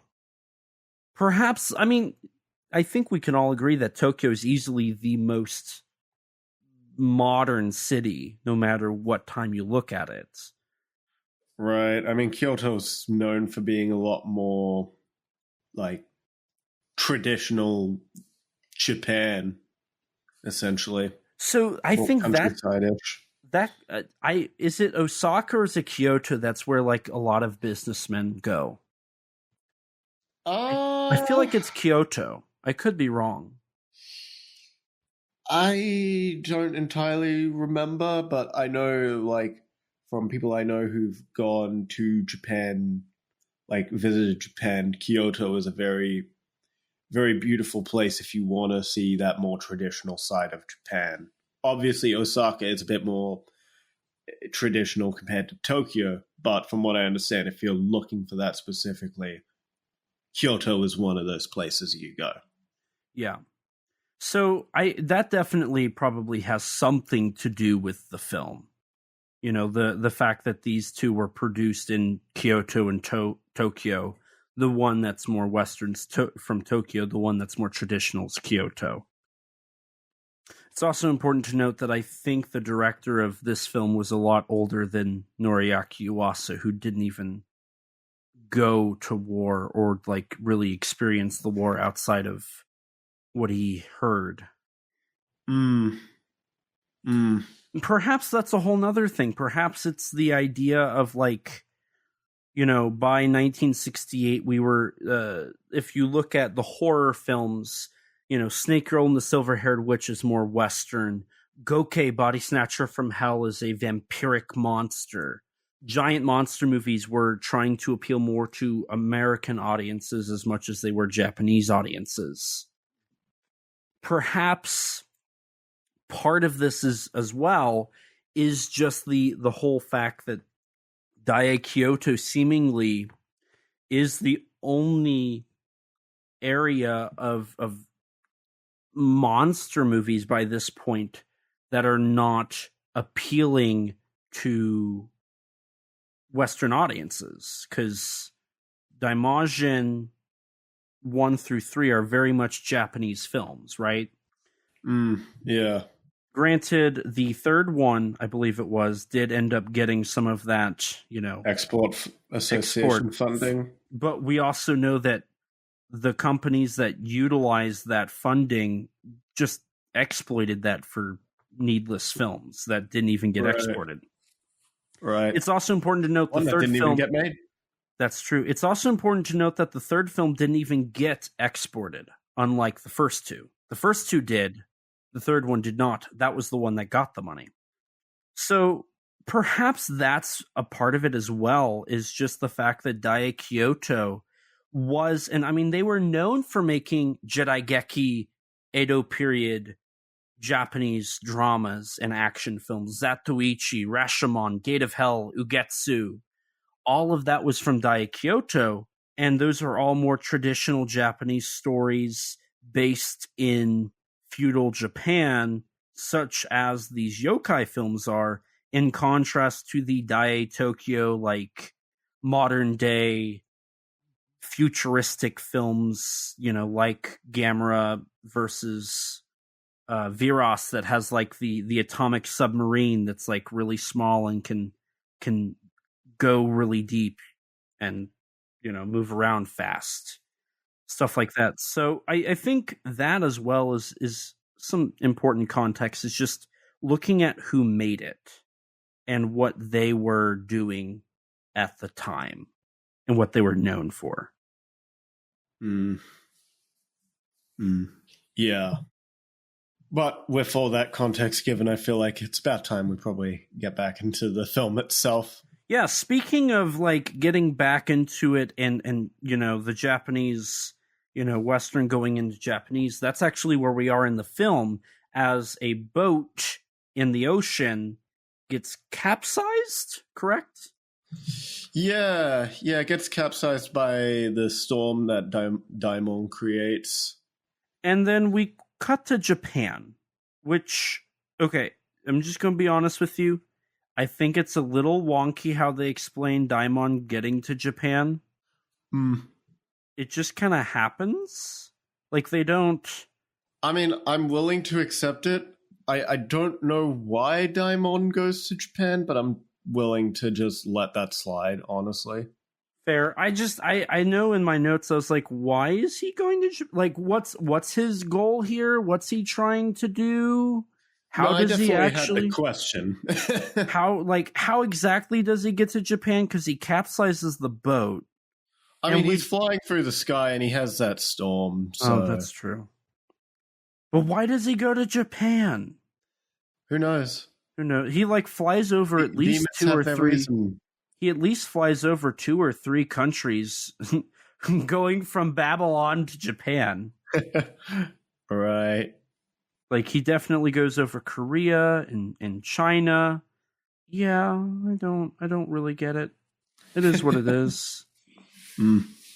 I did wonder if the ship here that he capsizes. I have no evidence for this, but I did just kind of wonder if, with a vampiric influence, that maybe if that was a reference to the original Dracula. Maybe that's like actually novel. That's a good point. I feel like realizing that Daimon is more likely inspired by Babylonian mythology kind of makes that a little less likely. But I'm still a little curious if it is. But bear in mind, we also established that, like, at the same time this was being made, there was a gothic horror film being produced at the sister company or sister studio. So it's not in Gokei Body Snatcher from Hell, which is also a vampiric film, came out this same year. So vampires, and we also see vampires in Ultra 7? I think it's Ultra 7. Maybe. I think so. I don't remember. I don't remember either. But it's like, this is right before the Toho vampire trilogy. This is right before that. It's right before the Bloodthirsty trilogy. And so it's not out of the realm of possibility that by this point, and in all those novels or all those manga, like, vampires do show up. I don't think it would be out of the realm. Plus, I think if I remember right, didn't they market the Dracula film in Japan as like a kaiju? What, a yokai film? I don't know, but Dracula is in Shigeru Mizuki's Yokai Daisensu manga. He also appears in the Great Yokai War Guardians when they have a giant yokai meeting. There's oh, that's fun. Yeah, there's mummies and Frankenstein and Dracula, which is very interesting because it's like modern day Western monsters are adapted as like international yokai. They've been adopted into that, whereas here in this era that this film takes place in, like, or this film was released in, those were like the opposing monsters. I think that speaks to Japanese American relations from the 1960s to modern day. But yeah, as he arrives in Japan, we're introduced to a lord, his steward, and his daughter, Lady Chia, whom during a fishing trip notice a storm and decide to just go back home because of it. Right, which is fair. And then, oddly enough, like, I don't entirely get why the Lord does this, but he goes off to check on some stuff. Yeah, he says he goes on patrol. He's going on patrol or something. Yeah. Just an excuse to get him separated from our cast, from the others. And then Daimon shows up to fight our Lord, which he quickly, like, just uses his own magic to straight up just cheat against our Lord and kill him. Which, here, like, the way he kills him is biting his neck, drinking his blood, and then taking over his body. Yeah. Right? Well, his body's appearance, which is straight up Dracula. Yeah. That's a straight up vampiric thing, as far as I'm aware. Yeah. Well, like I said again, that likely does come from. It is speculated to come from Ekimu, which had the ability to enter the bodies of its victims and was, again, like a vampire-like spirit. You know, the last film we covered, Red Tears, had a bakemono in it that was very vampiric as well. This is true. It's odd how we did that. I didn't think about that until just now, but that's funny. What a happy little accident. Those happen a lot here. We're good at those for some reason. We are. Needless to say, the Lord becomes Daimon and he returns home only to destroy the shrines. And to kill his dog. Yes, he killed. Yeah, it's very. By the way, the noise they used to like amplify the dog's death is like absolutely brutal. Yeah. Genuinely, like, oh my god. Yeah. This causes a bit of a fuss amongst the locals who are just like, what is up with the Lord? And one of the steward, Saheiji, ends up trying to confront him about it, but this ultimately ends up leading to the Lord attacking him, knocking over an item that ends up flying into a pit of water. Which is where the Kappa resides, which I did a little bit of looking into what the Kappa is. First of all, I want to throw out there that Kappa, the creature, the yokai, was partially influenced for Gappa from Gappa the Triphibian monster in its Makes design. sense. And then Death Kappa, which legitimately has a giant kappa in it. That suit was actually recycled from Tomu Haraguchi's duology Kibakichi in Kibakichi 2. So the kappa is a character, is a monster that shows up frequently throughout Japanese tokusatsu films. There's also a 1990s Kappa movie. I believe it's 1994, and it's straight up just titled Kappa. Mm. So, I mean, there's also a Kappa in like Ultra 7 as well. That's right. As I mentioned, Kappa are from Shinto beliefs. They're water gods. They love cucumbers and eat them. It's interesting, too. So the fact that the Kappa's in the Lord's pond is because frequently a Kappa would actually help humanity. They would water fields or befriend lonely children, which makes sense later on in the film. And they would also play sports with adults. If they were like angry enough, they would eat people, initially going for the butt, as I mentioned. And they have to keep water on the top of their head in that dish, which is why during the fight between Kappa and Daimon, he starts rubbing his head against the wooden beam, and that like basically knocks Kappa out of the fight, because that's like his biggest thing is he has to have water in that bowl. Right.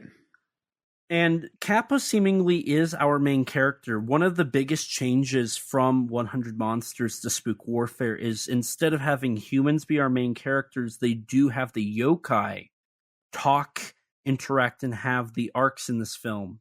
And they straight up are the main characters. I mean, I still took this as an ensemble film rather than necessarily a film that's got like a singular protagonist. Okay, but Kappa loses his place of living to this monster. He calls upon his friends. His friends end up joining him to fight, and they fight against and beat him so he can live at his house.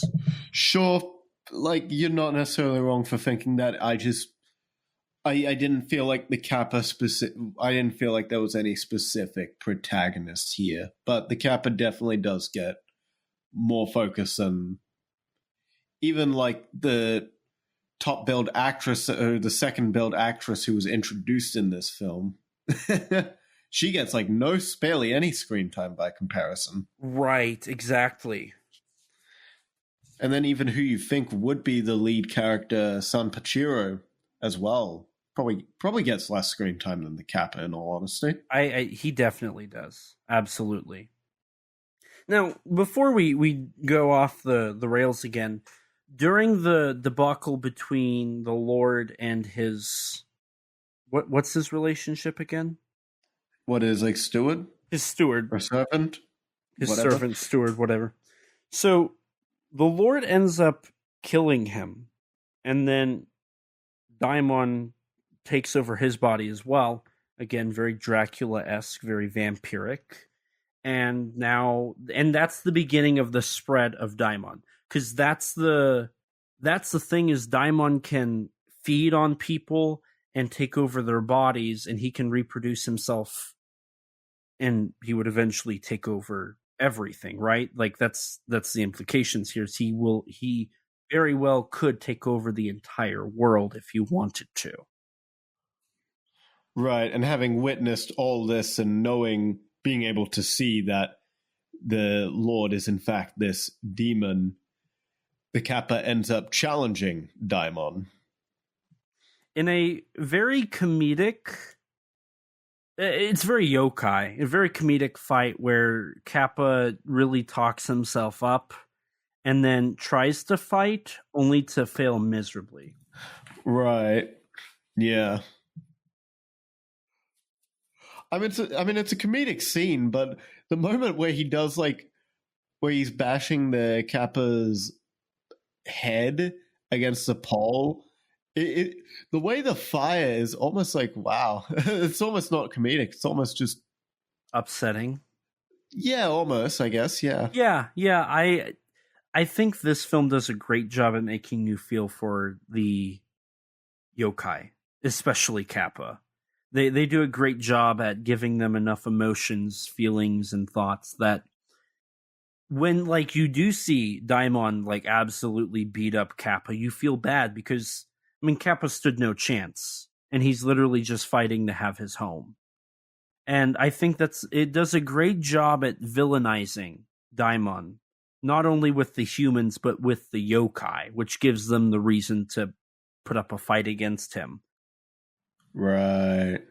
Which, speaking of that, as soon as Kappa runs off, we are introduced to the yokai hideout, which is really cool. I love the sets in this movie. The sets are beautiful. Yeah, as is the lighting here as well, with all its colors. Yeah. A lot of pink and almost purplish tones as well. Yes. It's a very colorful moment, and I love that because this film actually has a lot of color, but also doesn't at the same time. Its color palette, especially in this scene, is very unorthodox, but it fits very well because of how strange the yokai are meant to be. Right. Exactly. Yeah. And that adds to just this beautiful introduction to all the yokai as well, with the additional fog on top of the lighting, with the set design. It's a really eerie introduction to them. And I think that's the way to do it, even though the yokai are our heroes. We spend the most time with them. We get laughs with them. We get triumphant moments with them. We get sad moments. This opening really helps establish that the yokai, while yes, they absolutely are, the forefront of this film, they are still yokai. They are still ghosts. They are still monsters. They are still strange beings, and they are still scary. But even scary things can have, that humanistic personality. I will point out to one effects goof in the film, though, where at the earlier scene of where the Kappa fights Daimon, the green body paint just isn't there. Yeah, I noticed that it's a little inconsistent. Like sometimes he has green body paint, sometimes he doesn't. I noticed that as well. Yeah. Now, I guess to establish the main yokai are outside of the Kappa, the Aobozo, or the Blue Monk, which is the giant-headed one that's kind of the leader. Aburosumashi, or Oil Reducer. That's the giant-headed one. That's later. the giant-headed one. That's right. Aobozu's introduced later. That's right. That's right. The Rokuro Kubi, which is the long-necked woman. The Karakasa Kozu, which is the umbrella. The Nupepo, which is the kind of the large mass. The Two-Faced Woman, which I don't think she gets introduced here. I feel like she gets introduced a little bit later. She's she's introduced here. Is she? She's introduced here, yeah. Okay. And then there's also the Unigaikyo, but he is introduced later as well. Yeah, he's introduced with Aobozu. Yes. So we get the introduction, all of them, the establishment of the Yokai Don't Believe Kappa story with they have these books show up. It's like guides to what apparitions or yokai are in Japan, which is it's a funny scene. It's funny. And it furthermore confirms the idea of like they're really establishing that Daimon is not Japanese. Like they want to make that clear. Yeah. Which is again why I think we both are establishing very thoroughly that there's definitely something more here. There's definitely something being said. Right, yeah. Although on a meta level, it is a little funny that they've got this book here, but one of the yokai in the scene, the Nimenona, the two-faced woman, is a yokai made for the film. Right, exactly. She's not real. There's a couple... I believe there's actually a couple. Well, actually, the Unigaikyo is like completely made up from its original. Like it's not remotely accurate. It's in the original source material. It's a mirror. It's straight up just a mirror. But here it's a dog that has a chest that blows up, and that was created for this film, and that actually influenced it enough that became what the yokai looked like going forward. Which is interesting. It's very interesting how influential these films were to what yokai would become following their release. I mean, you mentioned Kibakichi earlier, but the film that Kibakichi is, from what I read, is like a maybe loose sequel, maybe not related, but they're from the same director. There's a film called Sakuya. Yes, Yokai. Actually feature, yeah, Sakuya Yokai Killer, which features the Nimenona in it, whose design pretty much looks almost exactly how it does in this film. Yeah, that I really want to see that film because you're absolutely right. That's basically it's interesting because you have that film, which I've heard is really good, by the way.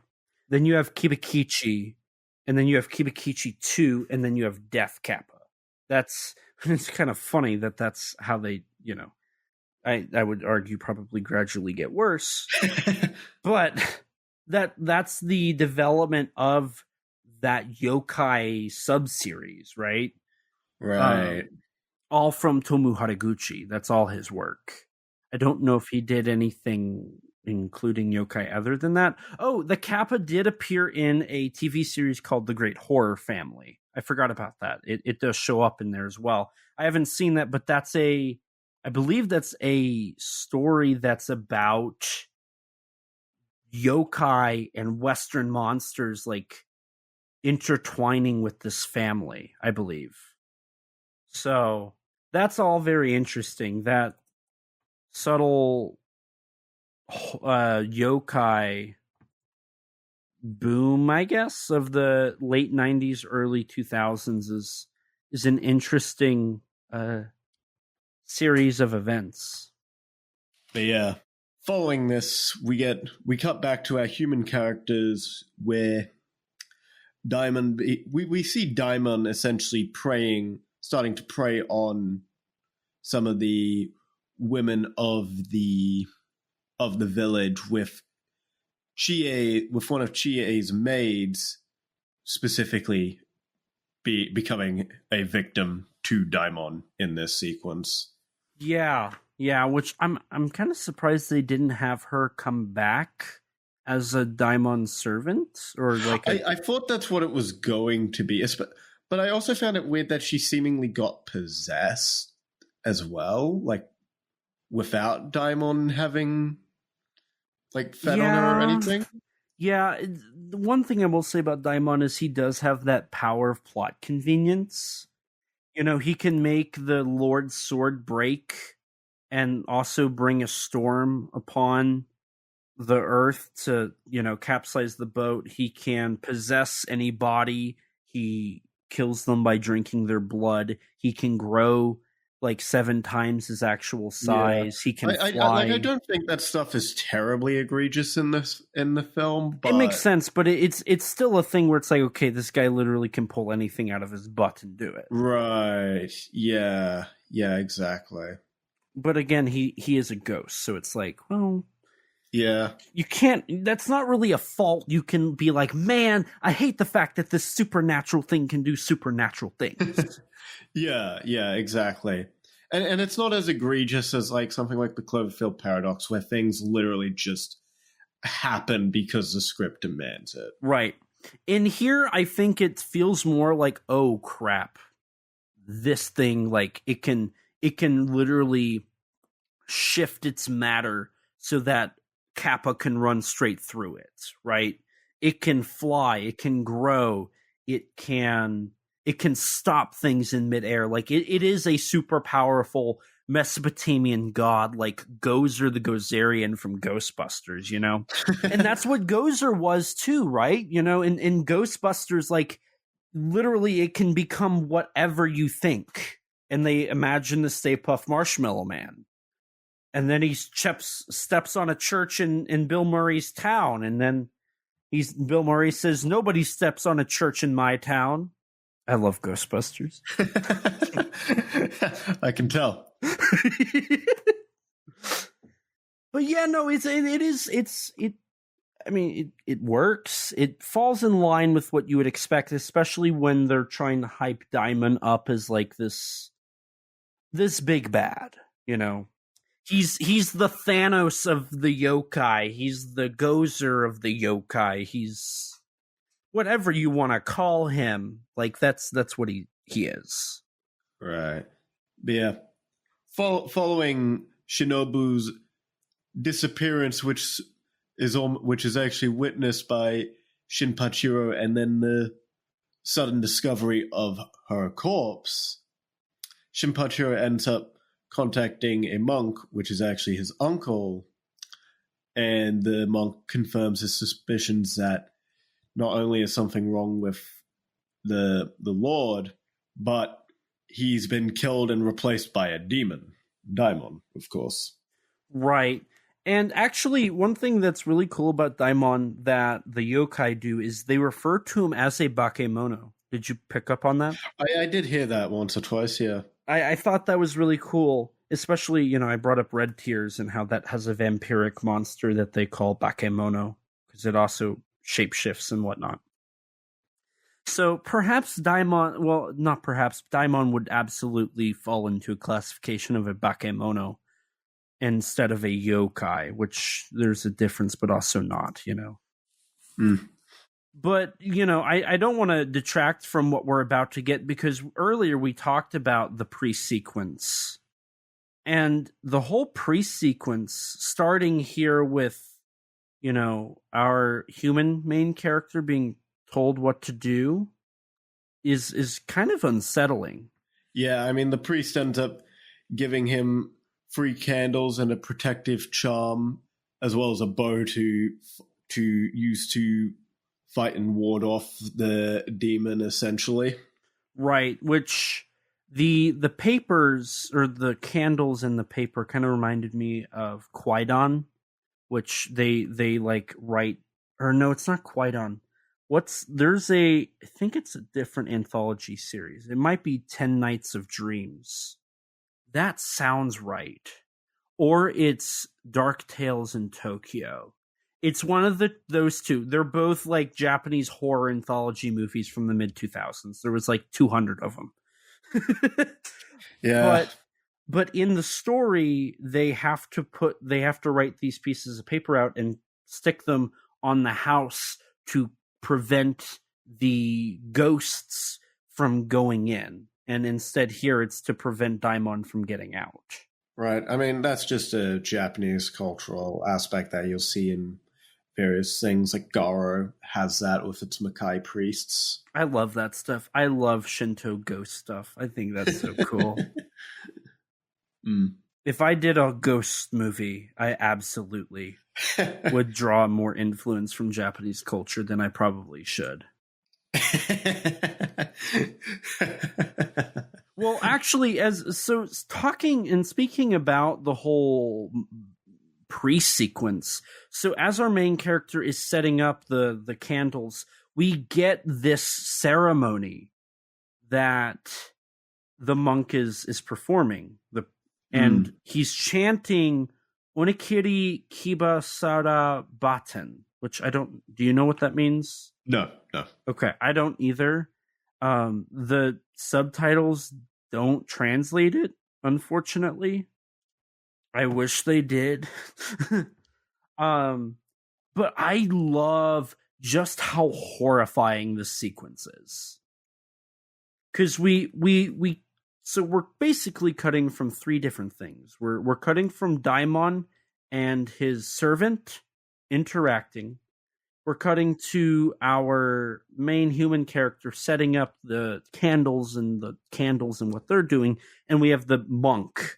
And during all of this, if I remember correctly, they're not playing what he's chanting over each sequence. It's cutting back to him chanting. Yes, right? Yes, that is correct. Which adds a level of chaos to it, which works really well for this sequence because it is chaos. The monk has fire. He's waving stuff. He's chanting, and then we're cutting to the screen is lit entirely with orange from the fire in the scenes with the monk as well. And it's a great contrast to the more neutral, colder color schemes of the other scenes, particularly in the Lord's residence. Yes, and it's such it reminds me of like I don't have an exact movie, but it definitely reminds me of what would happen if like you watch like The Exorcist, and I don't know if this actually happens, but like the priest goes to exorcise the person and then suddenly it fails, right? That actually was something that occurred in a Japanese story. Oh no, I can see it clear as day. Wait, no, it's a Ju-on story. Ju-on White Ghost. I think they have an exorcism in that. I really don't remember well enough. Yeah, because I just remember Basketball Granny. That's from Black Ghost. No, that's White Ghost. Is that? Yeah. Oh, yes. Black Ghost is the one with the exorcism because that's the one with the face and the pregnant woman's belly. And then it ends up failing, if I remember correctly. Yes, it does. I don't remember exactly how, but it does. Man, I wonder what people listening without context think of pregnant woman face and belly. Oh, go watch Ju-on White Ghost, Ju-on Black Ghost. It's an experience. It is a wonderfully interesting duology for very different reasons. Yeah.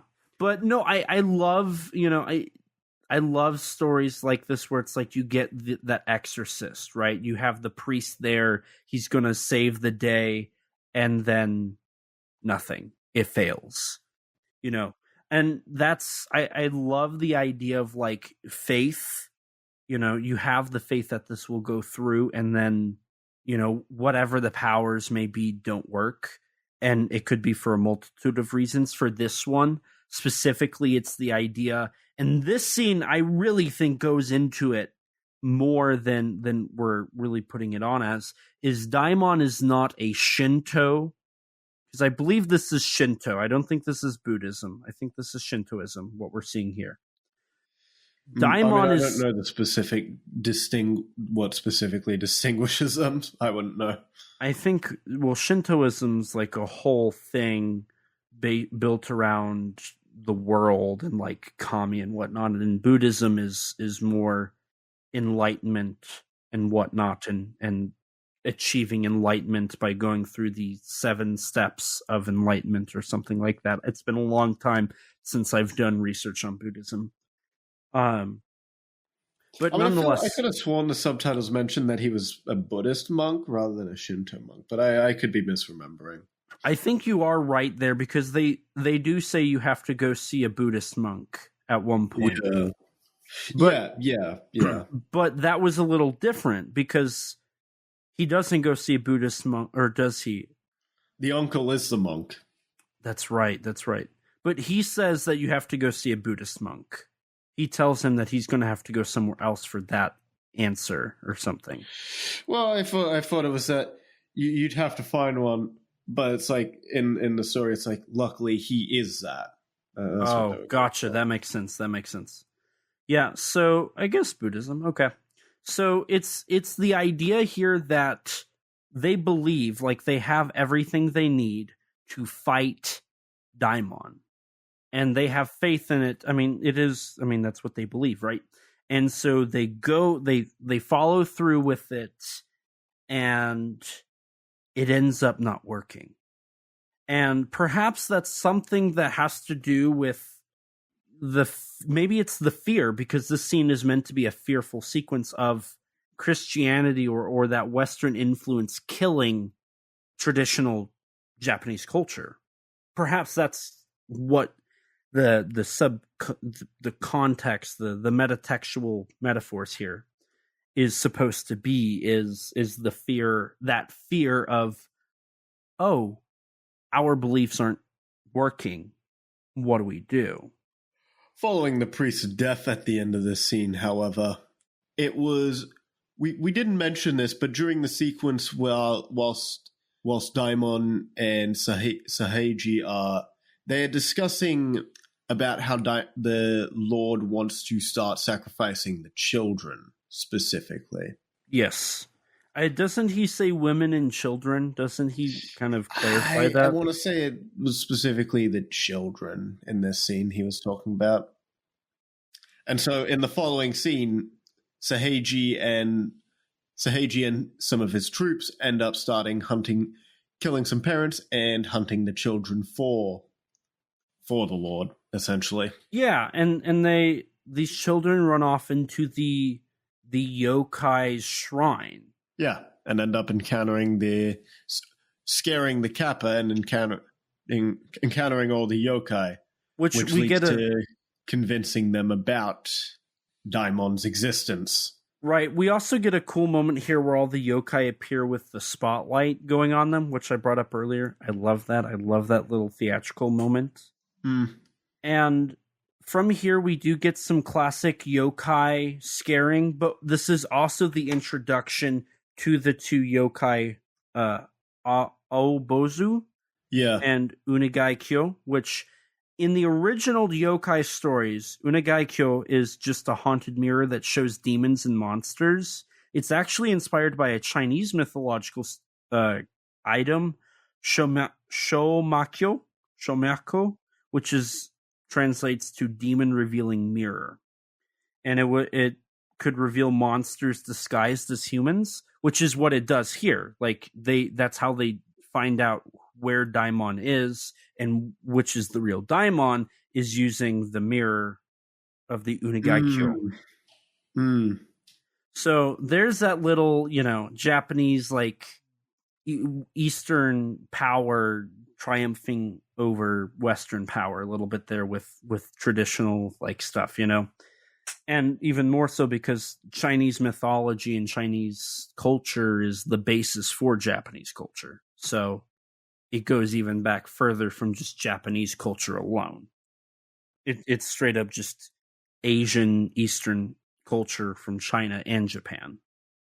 Well, after being convinced by Albozu and the Ungyako, the yokai then decide to all band together and rise against Daimon. They also do a little bit of scaring of Daimon's henchmen, which is pretty funny. I do love the way they do it because it's very traditional with how they do it, and they straight up are like, you're going to be cursed for all of this. Right. And they never actually kill anyone too. Correct. They and I think that's an important thing is traditionally it's more the fear of a yokai killing you than them actually killing you, right? Right. And it also serves as good contrast to Daimon, who we've seen throughout has had no restraint when it comes to killing. Yes. Speaking of all of the killing thing, we do get another fun moment with the yokai scaring characters with this gate sequence, which, from my understanding, this gate sequence is slightly altered from what it initially was planned to be. So these gatekeepers are played by Hanji and Kenji Wakai. Right, a comedy duo, yeah. Originally, this probably would have been the moment where rookie Shinichi would have appeared, because he also appeared in 100 Monsters, but following 100 Monsters and his controversies, he never showed up again, right? So what controversies, sorry? It was I actually don't think we covered it in the last one, so I might as well bring it up here. So in 1968, actually in October, so a little later in possibly production here, or maybe post, so maybe he was never actually supposed to be in this film, but I did read a couple of sources that suggested he might have. He was arrested on suspicion of assaulting and blackmailing somebody. So that ended up ruining his career for a while. And he was banned from doing anything. Right. So it ended up being problematic for him, but eventually he did make it back into Japanese film and whatnot. But it took him a couple years. Obviously, he couldn't do this film. Right. Makes sense. Now, I will say this whole gate gag, because this whole scene I feel like is more so a gag than anything. It's a funny moment in the film. Yeah. I think it's genius. Oh, I think it's the best comedic moment out of probably the two films. Absolutely. So these two gatekeepers, they get a knock on the door, and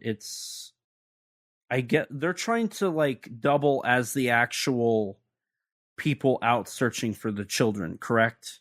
Am I remembering that correctly? I just took it as they were guarding the gates.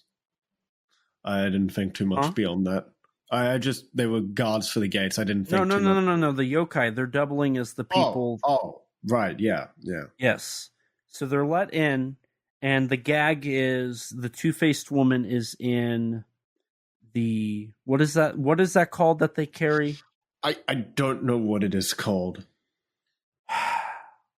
We're gonna have to fix that, because that's like, I feel like I see that in so many likewise Japanese films. It's not even funny. Likewise. But anyways, so they look in to like confirm the children and women are, I guess it's just a woman at the end of the day. So the first guard looks in, it's the ugly side, the ugly face. And then the second guard looks, and it's the pretty face. and they do the gag, and it's the rule of thirds. So after the third time, they both look down, and it's the ugly side, and they freak out. There's also a really funny moment before all of this with the Kuro Kasakozu.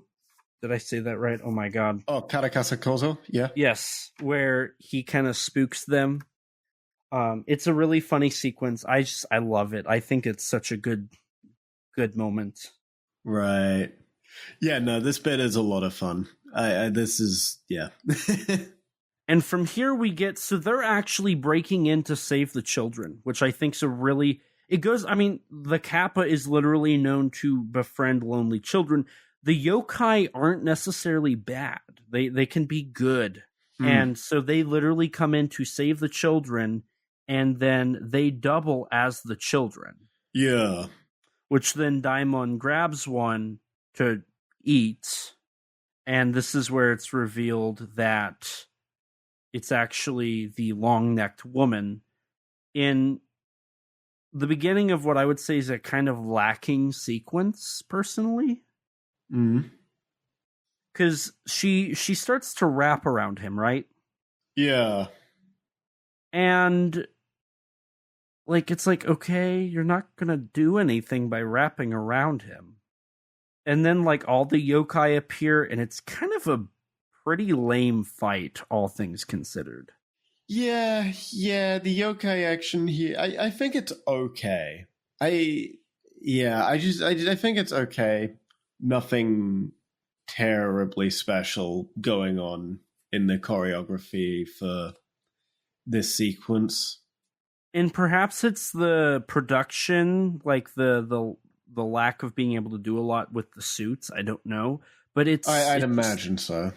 It's full of a lot of close-ups and a lot of just dialogue narration from the voice actors of the yokai reacting to what's going on, and not a lot of actually like intense moments. This is probably I would say this is probably the worst sequence in the entire film. This fight here. But following this, as the yokai regroup, Shinpachiro ends up challenging Daimon to a fight. Right, this is where the yokai watch from our magical tummy mirror, or at least try to. Eventually they go back, and our character, our lead human protagonist, tries to use the paper against Daimon, which ends up not working, and it flies onto Kappa, which the yokai tried to save him, only for them all to get trapped into a jar. Which is a funny moment. Two of them. All but two of them, right? Because it's the long-necked woman, and it's it's the two-faced woman, Nime Nona, and then it's Karakasa Kozo, and that's because they weren't really able to fight, so they stayed back at the shrine, and the rest went to fight, only to get trapped, which puts them out for the next about 10-ish minutes. Yeah. But it doesn't, thankfully, it doesn't overstay its welcome. It's like, okay, they're gone for a reasonable amount of time. I thought that was really well executed. And then our main protagonist ends up using the bow, which does damage Daimon. It ends up killing the Lord, seemingly, but he does escape and go to somebody else. Right. The new Lord ends up getting possessed and taken over by Daimon. Now, okay, at this rate, this was where I kind of started to realize, where did the kids go? That's a good point, actually. The two kids that like needed help disappear. Yeah, they did just disappear. Now that I think about that. The kids that the yokai save disappear. That's kind of funny. It's the biggest plot hole in this movie, because I really have no idea. Yeah, I don't remember them ever reappearing. Nope. And we don't get a solution to, like, the only thing we get is that they're saved for now, but Daimon's still alive, so it's like, okay, does he just capture them again? Like, who knows? I mean, where are they going to go? Their parents are dead. Oh my god. where are they going to go? That's such a dark statement. It's not wrong, though. I mean, that's why I'm not saying you're oh my god. First throwing a rock at a school bus, now where are they going to go? Their parents are dead. I'm just stating the facts here, man. Oh my god. Anyways, one thing, so Daimon attacks the Lord, he kills him. He ends up getting an eye patch, which makes him look really sinister, by the way. Really works. But I will say one thing that I think is really nice about this. So as soon as this is established, you'd think, oh, great, we're just going to start the movie all over again, right? That's what I feel like that's what would happen in some Japanese films, is they would just do the whole thing again, right? Mm-hmm.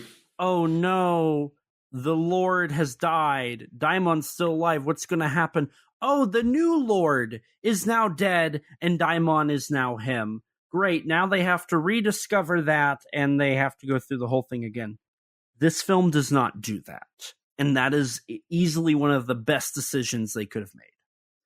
And what's so great is they establish the new problem and then they immediately go back to finishing the other problem, which is all the yokai are stuck in this jar. Well, as the climax ramps up with the new Lord and, you know, the obvious, he's now Daimon and he's going to kill the guy that tried to kill him. As that's ramping up, they're about to solve the yokai issue. Right. Yeah. And so speaking of which, the new Lord orders the execution of Shinpachiro, and in turn the yokai end up contacting Chie, whom ends up freeing all the other yokai who are stuck in the vase. Which, couldn't they have just get the kids? Like, that to me, that's what I would have done. I would have had the kids save them. If the film didn't completely forget about the kids immediately after introducing them, yeah. Like, that's how the kids could repay them, is, oh, the yokai saved us, let's go save them. Right.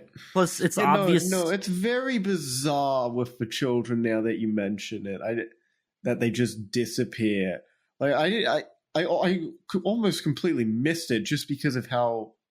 But what I didn't miss is that the children are just introduced so suddenly with no prior introduction. Right. In a way, it makes me want... Because it's obvious this film was supposed to be for children. But the film does not have children characters. All of our characters are either yokai or adults. Right. Granted, some of the yokai are played by children. This is true, and they sound like children. But that being said, that you know, throwing them in here for this brief 5-minute sequence, only for them to not do anything after, I think kind of fails at making the children an emphasis of like the yokai saving them. I feel like it would almost work better if they had the children save the yokai. That would be the ultimate return. Like, you saved me, here, let me return the favor, let me save you. I don't know. I feel like you could just write it in a way where you don't really need the children. Like, I'm sure you could write it in a way where it's Chie first meeting the yokai instead of the children. So just cut out the children entirely? Yeah, I feel like that could work. You could simplify the story a little bit. You could. Perhaps you make it so Daimon goes after Chie and she runs off. The yokai save her, and then they go to attack Daimon.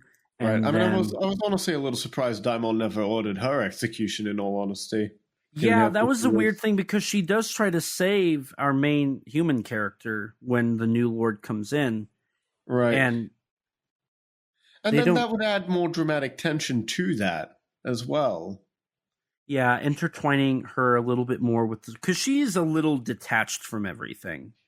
Yeah, for the second build, the actress, she really doesn't do or appear a lot in this film. The only thing she does is free the yokai. So if they were to have intertwined her story more in the middle, that probably, you know, not only would that reduce the plot of the children, but that would streamline her character and give her a reason for, like, the new Lord comes in, orders her execution, and the main human protagonist's execution, and then suddenly you have this bigger dramatic twist of, oh no, our two human characters are going to die. The yokai now have to go save them. Right. Because the yokai saw what he did, and the yokai are friends with her now because they saved her and she saved them. It actually sounded like that would work so much better. Yeah, I think it would work. As the movie continues on here, we do see the two-faced woman interact with Daimon again, which this is the beginning of the grand finale, right? Right. As all the yokai are trying to gather additional forces, Daimon, for some reason, specifically targets the Nimenona for some reason. Right. There's a couple weird things, like specifically with how Daimon's attacking. I don't know. He feels a little less strategic here. I don't know. The fact that he's going after one, even though he probably could go after all of them, which admittedly he does after the two-faced woman. He goes after the Kappa and starts a fire. Right, but the Kappa specifically shows up in his residence to assist the woman, so it's like, he's not specifically targeting the Kappa for just no reason like he does her. That you do have a point there. But so, like you said, while the rest are gathering troops, we're watching the two-faced woman and Kappa go after Daimon. And then in a very Avengers Endgame, on your left kind of thing, as Daimon seemingly has the upper hand again, we get my favorite scene in this movie. Mm. And that is this yokai march. Yes. Like, this is... And also, by the way, the fight with the two-faced woman and Kappa, even though it's a little jarring at points, I do think it's a really intense way to introduce the climax of the film, right? Because there's fire, there's there's a lot of action going on. Daimon I like when Daimon freezes the Kappa's weapon as well. Yes, that's a really fun little thing. Now, interesting thing. So the yokai march is some really... So it's like 100 yokai. So this march... So they shot all of the yokai at 3 to 5 times the speed and slowed it down, right? Yeah. But there's 8 composites here. Yeah. To me, that sounds like that's a lot for a 1968 film. Oh, 100%. I imagine 100% would be. So to me, and I love because they all seemingly are running on top of each other. It's very ghost-like. It works really well. I love how this looks. I mean, it really just... The whole yokai war that happens here in this climax is just so visually enthralling just because of how unique the presentation here is with right. it. One thing I do love, and I'm sure other people would not like it, especially if you're a continuity guy, is seemingly everything disappears and it becomes this black wasteland with a ton of fog. But I love that. To me, that is really cool. You could easily argue, well, they go from being in the real world to the spirit world. There's an easy way to write that off. But I love that. I love how they go into this hellscape, and it's this horde of yokai just marching towards Daimon. Right. And there's, the fires composited in front of them. It's just a really fun sequence. And then all of the yokai start ganging up on Daimon. And it's just it's that cheering moment of yes, we're doing it. It's a kind of a mess with how many it's literally they're on top of each other, right? But it just works, honestly. It works so well. I love this fight. This might be the best moment in all of the yokai films we've covered. Yeah, no, this whole climax is just a lot of fun, honestly. Mm-hmm. We even get Daimon turning into a giant. here at the end. So does that mean this counts as a kaiju film? I don't know, but it's cool either way. Yeah, no, I love it.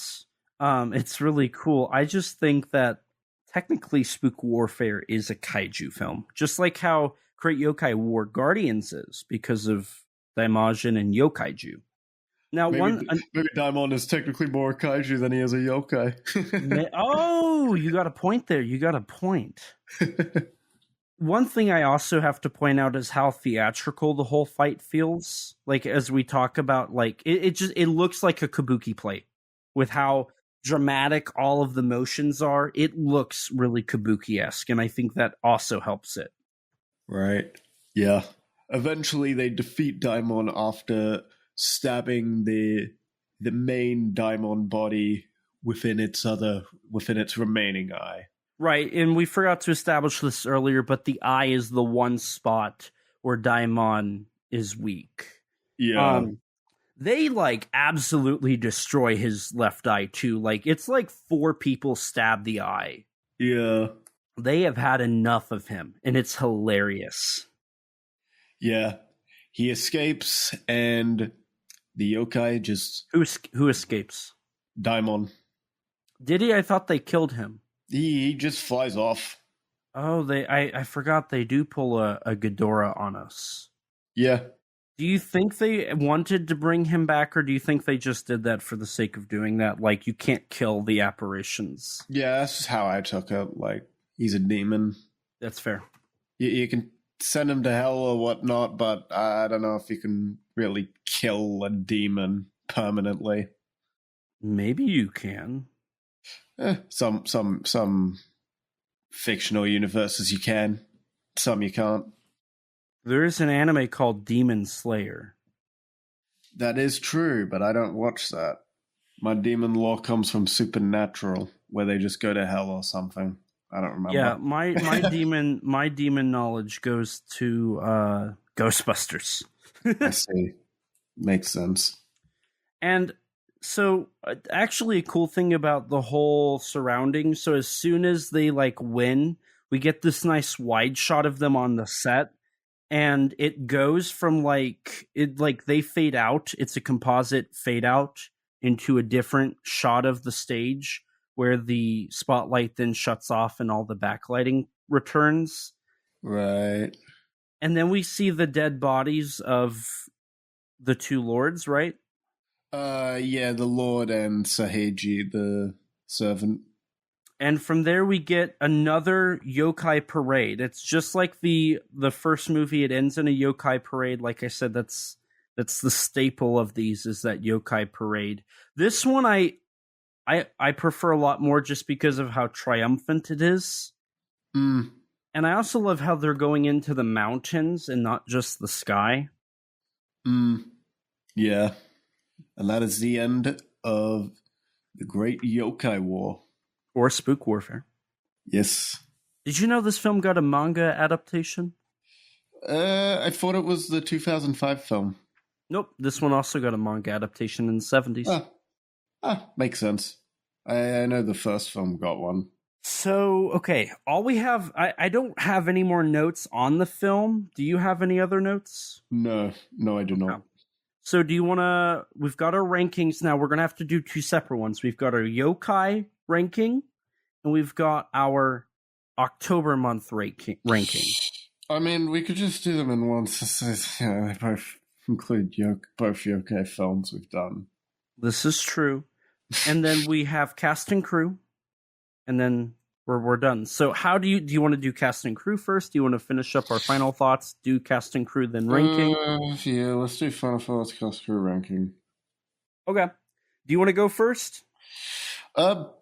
Sure, I guess. Great Yokai, Yokai Monsters, Spook Warfare, Great Yokai War, whatever you want to call it, is a really fun film. I ended up being really, I wouldn't say pleasantly surprised in the sense of I'm shocked that I like this, because I like the first film. I figured I would like this one, but I feel like this one kind of fixes a lot of my problems with the first film, where it kind of just felt like a retread of a lot of the same territory that the Daimajin series had already covered. And my biggest issue with the previous film was it being an ensemble film that felt like it was that it should have been focusing on a central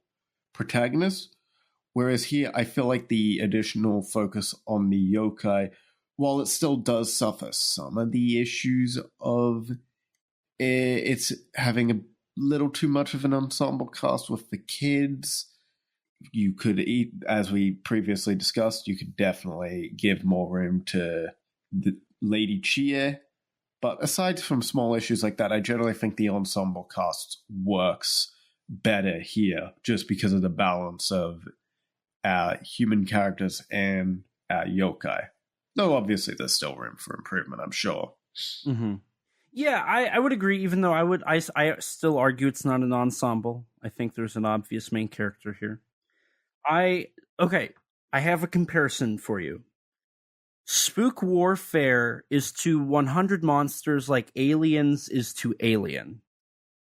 One is a horror film that's suspenseful, and the other one is an action horror film.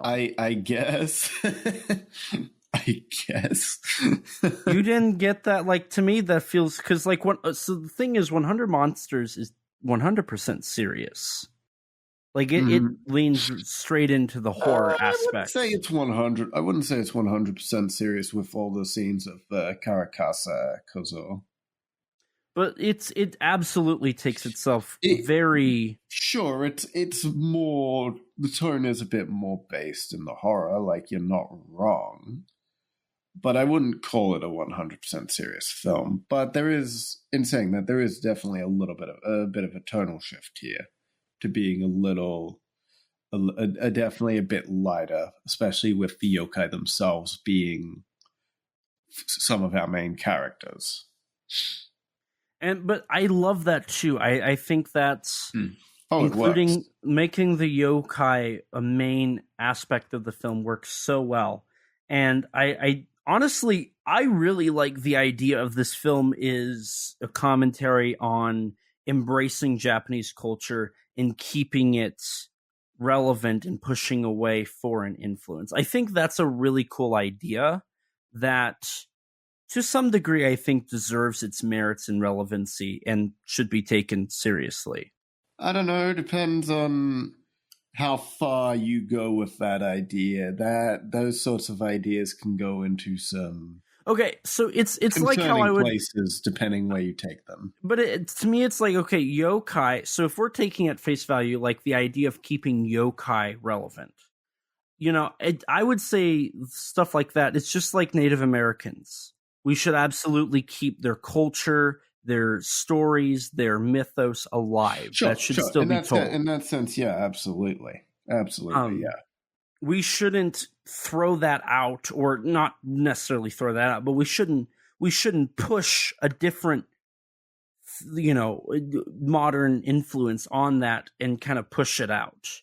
I think it definitely still should be something that is talked about, that is learned about, and is enjoyed for generations. And I think that the yokai is absolutely a part of that. So I love that aspect, and I really enjoy this movie. I really do. I think it's a very fun movie. Yeah, and with that being said, I suppose it's on to you for the cast and crew. All right. Our casting crew, for anybody who was wondering, Yoshihiko Aoyama played Shinpachi Miyama. He was in Daimajin, Zatoichi's Cane Sword, and Ghost of Yotsuya, the 1969 version.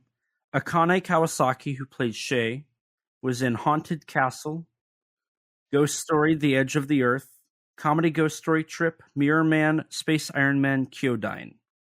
Osamu Okawa played Iroi Odate, was in Wind Velocity 75 Meters, Gamera the Giant Monster, Zatoichi and the One-Armed Swordsman. Takashi Kanda played Hyoko Isobe, was in Planet Prince, the Fearful Spaceship, Return of Daimajin, 100 Monsters, Mighty Jack, Operation Mystery, Kamen Rider Stronger, Mirror Man, Ghost Story, Kikaida 01, Ultraman Leo, Robo 8-Shon, Sukeban Deka, and then dubbed a role in Friday the 13th Part 3 and Battlestar Galactica. Yeah. Based. Gen Kimura played Sahe Kawano.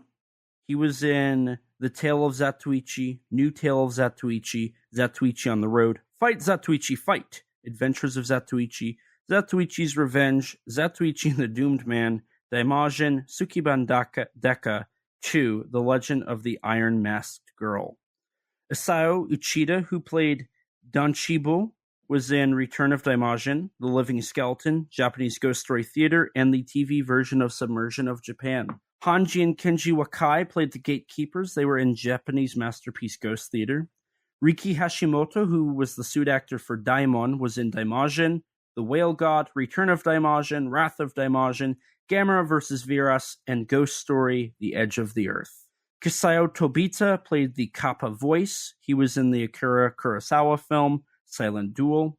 He was in Invisible Man vs. the Human Fly, Gamera vs. Gauss, Gamera vs. Jiger, Gamera Super Monster, and Ultraman 80.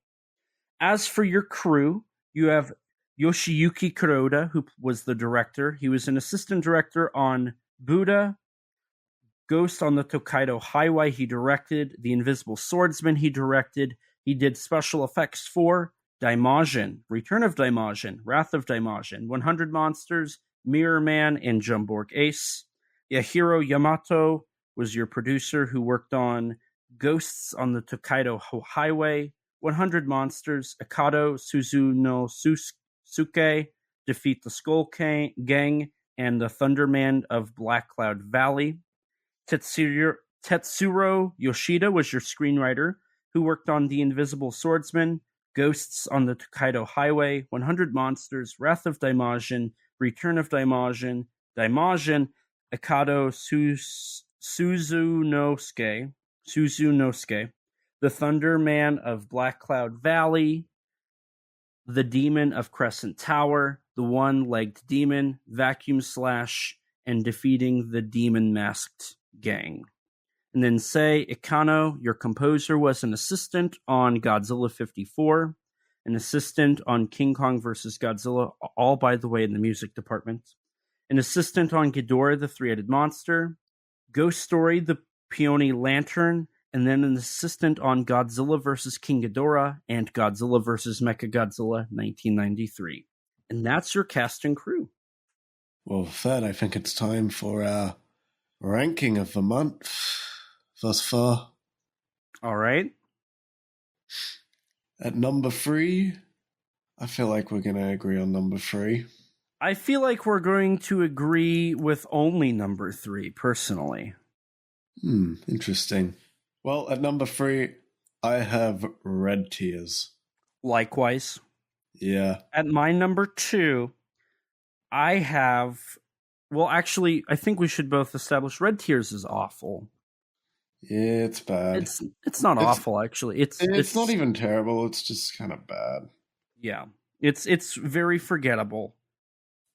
It doesn't have a yokai march upon a giant monster, and it doesn't have tremendous lighting. It actually has pretty bad lighting.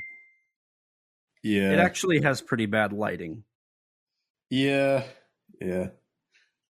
Unfortunately, modern Japanese films don't tend to have as good of lighting nowadays, unfortunately. Yeah, no kidding. Tends to be flat. Very flat. And then the color grading is always murky. Yeah. So this is where I think we are going to separate. I see. At my number 2, I have Spook Warfare. You are correct, because at my number 2, I have 100 Monsters. See, my whole thing... So, okay. Obviously, that's where... So, I guess we can just go ahead and establish my number 1 is 100 Monsters. and Mine yours is is Spook Warfare. yeah. So here's the thing. I love both of these films. I think both of them are very good. I honestly don't think there's truly a better one. I think both have their merits. Yeah, both definitely have their merits. I just think as just the Spook Warfare. Actually, yeah, here's something I'll say. I think 100 Monsters has some individual scenes that are overall better than what Spook Warfare does. I think things like the Roku Rokubi sequence are excellent in 100 Monsters. But I think in Spook Warfare, I think the film itself comes together more as a whole, as a more satisfying and enjoyable whole in Spook Warfare. And that's what works for me a bit better. I think part of that, too, is just the storytelling, because Spook Warfare is a linear story, whereas you look at 100 Monsters and it has vignettes throughout the film. Right, yeah. And see, so I agree, and I get 100% where you're coming at from there.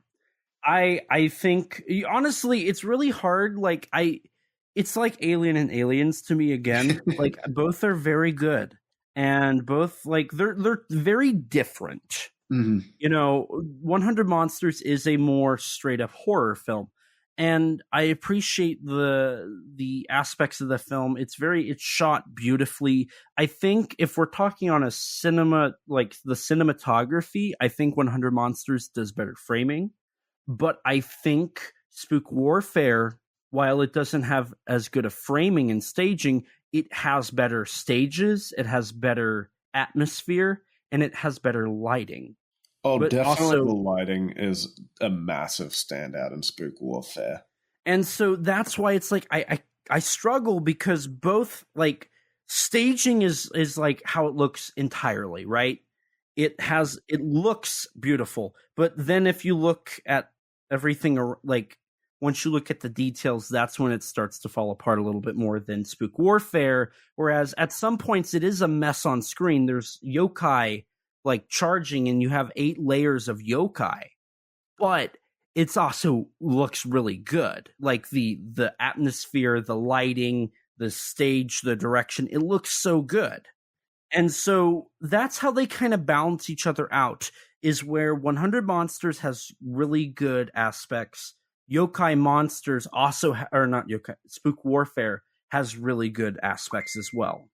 So yeah, for every scene, or for every aspect that 100 Monsters achieves something good in, Spook Warfare also has a ton of good aspects. So at the end of the day, I think both are like if I were to do a tier ranking, they'd be in the same tier. If we're doing rankings, I'm going to put 100 Monsters slightly above it, just because I really appreciate that more kabuki-esque look to the entire film, and the storytelling and the use of its horror elements. I think all of that's very good. Mm-hmm. Yeah. No, I think that's completely fair. And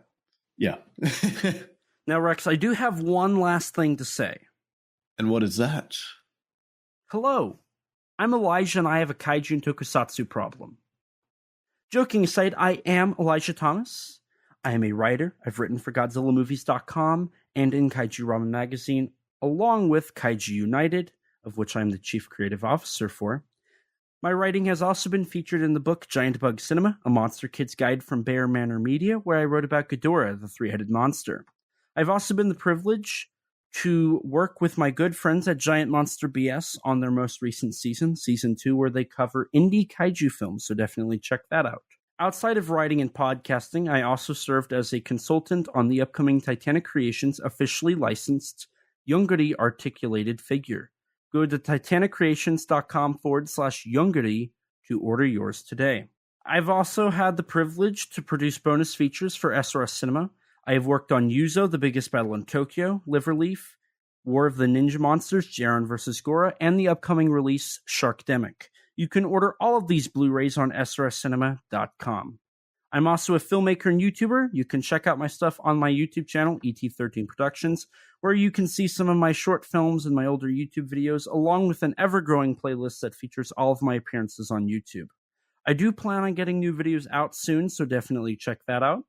You can also check out my action figure photography on my Instagram at et13_productions and my X, the artist formerly known as Twitter. Thanks, Danny, at the same handle. Now, Rex, where can people find you at? Well, dear listeners, you can find me on YouTube at Rexino, on Twitter at Rex_Xenomorph, and on Instagram, Rex_Xeno. And if you want to check out some of my writing, go take a look at the Tokusatsu Network. And as for the podcast, don't forget to rate us on iTunes. That boosts our ratings and helps us get recommended to more people just like you. If you don't have an Apple device, which I don't blame you, that's a lie. I need to write this script again because I'm using a MacBook to do this podcast. You can rate us on Spotify now. To stay up to date with all things Kaiju Conversation related, head over to www.kaijuconversation.com to find all of our episodes, social media, news, and updates. Follow us on Twitter at KAIJU_CONVERS. If you don't have Twitter, you can follow us on Instagram or like us on Facebook. If you're like me before podcasting and you don't have any social media, lucky you. You can email us at kaijuconversation@gmail.com, all lowercase, all one word, you know the drill. And as always, we'll read your reviews on air for everyone to hear. We also have a Teespring store.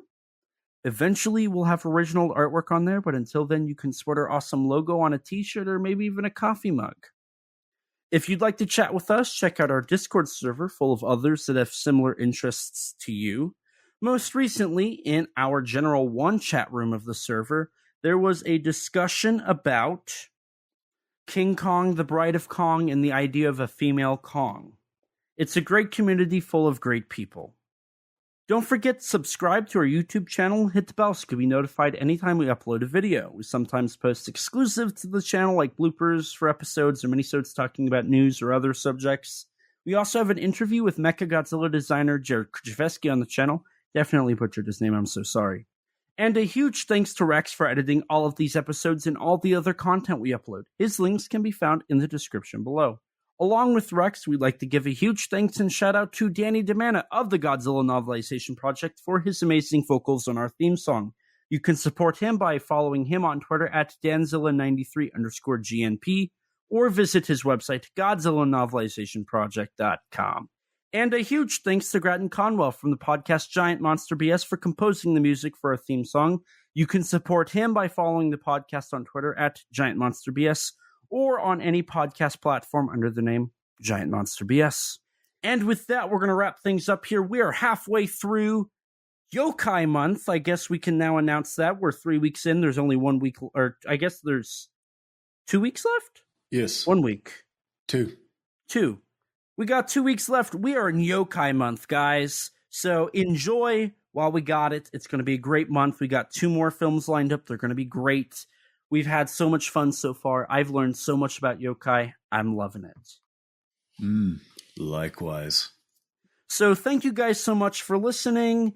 And as always, please remember, life's too short to not talk big. Bye, guys. Bye. We are set, we are in debt, there's nothing to sweat.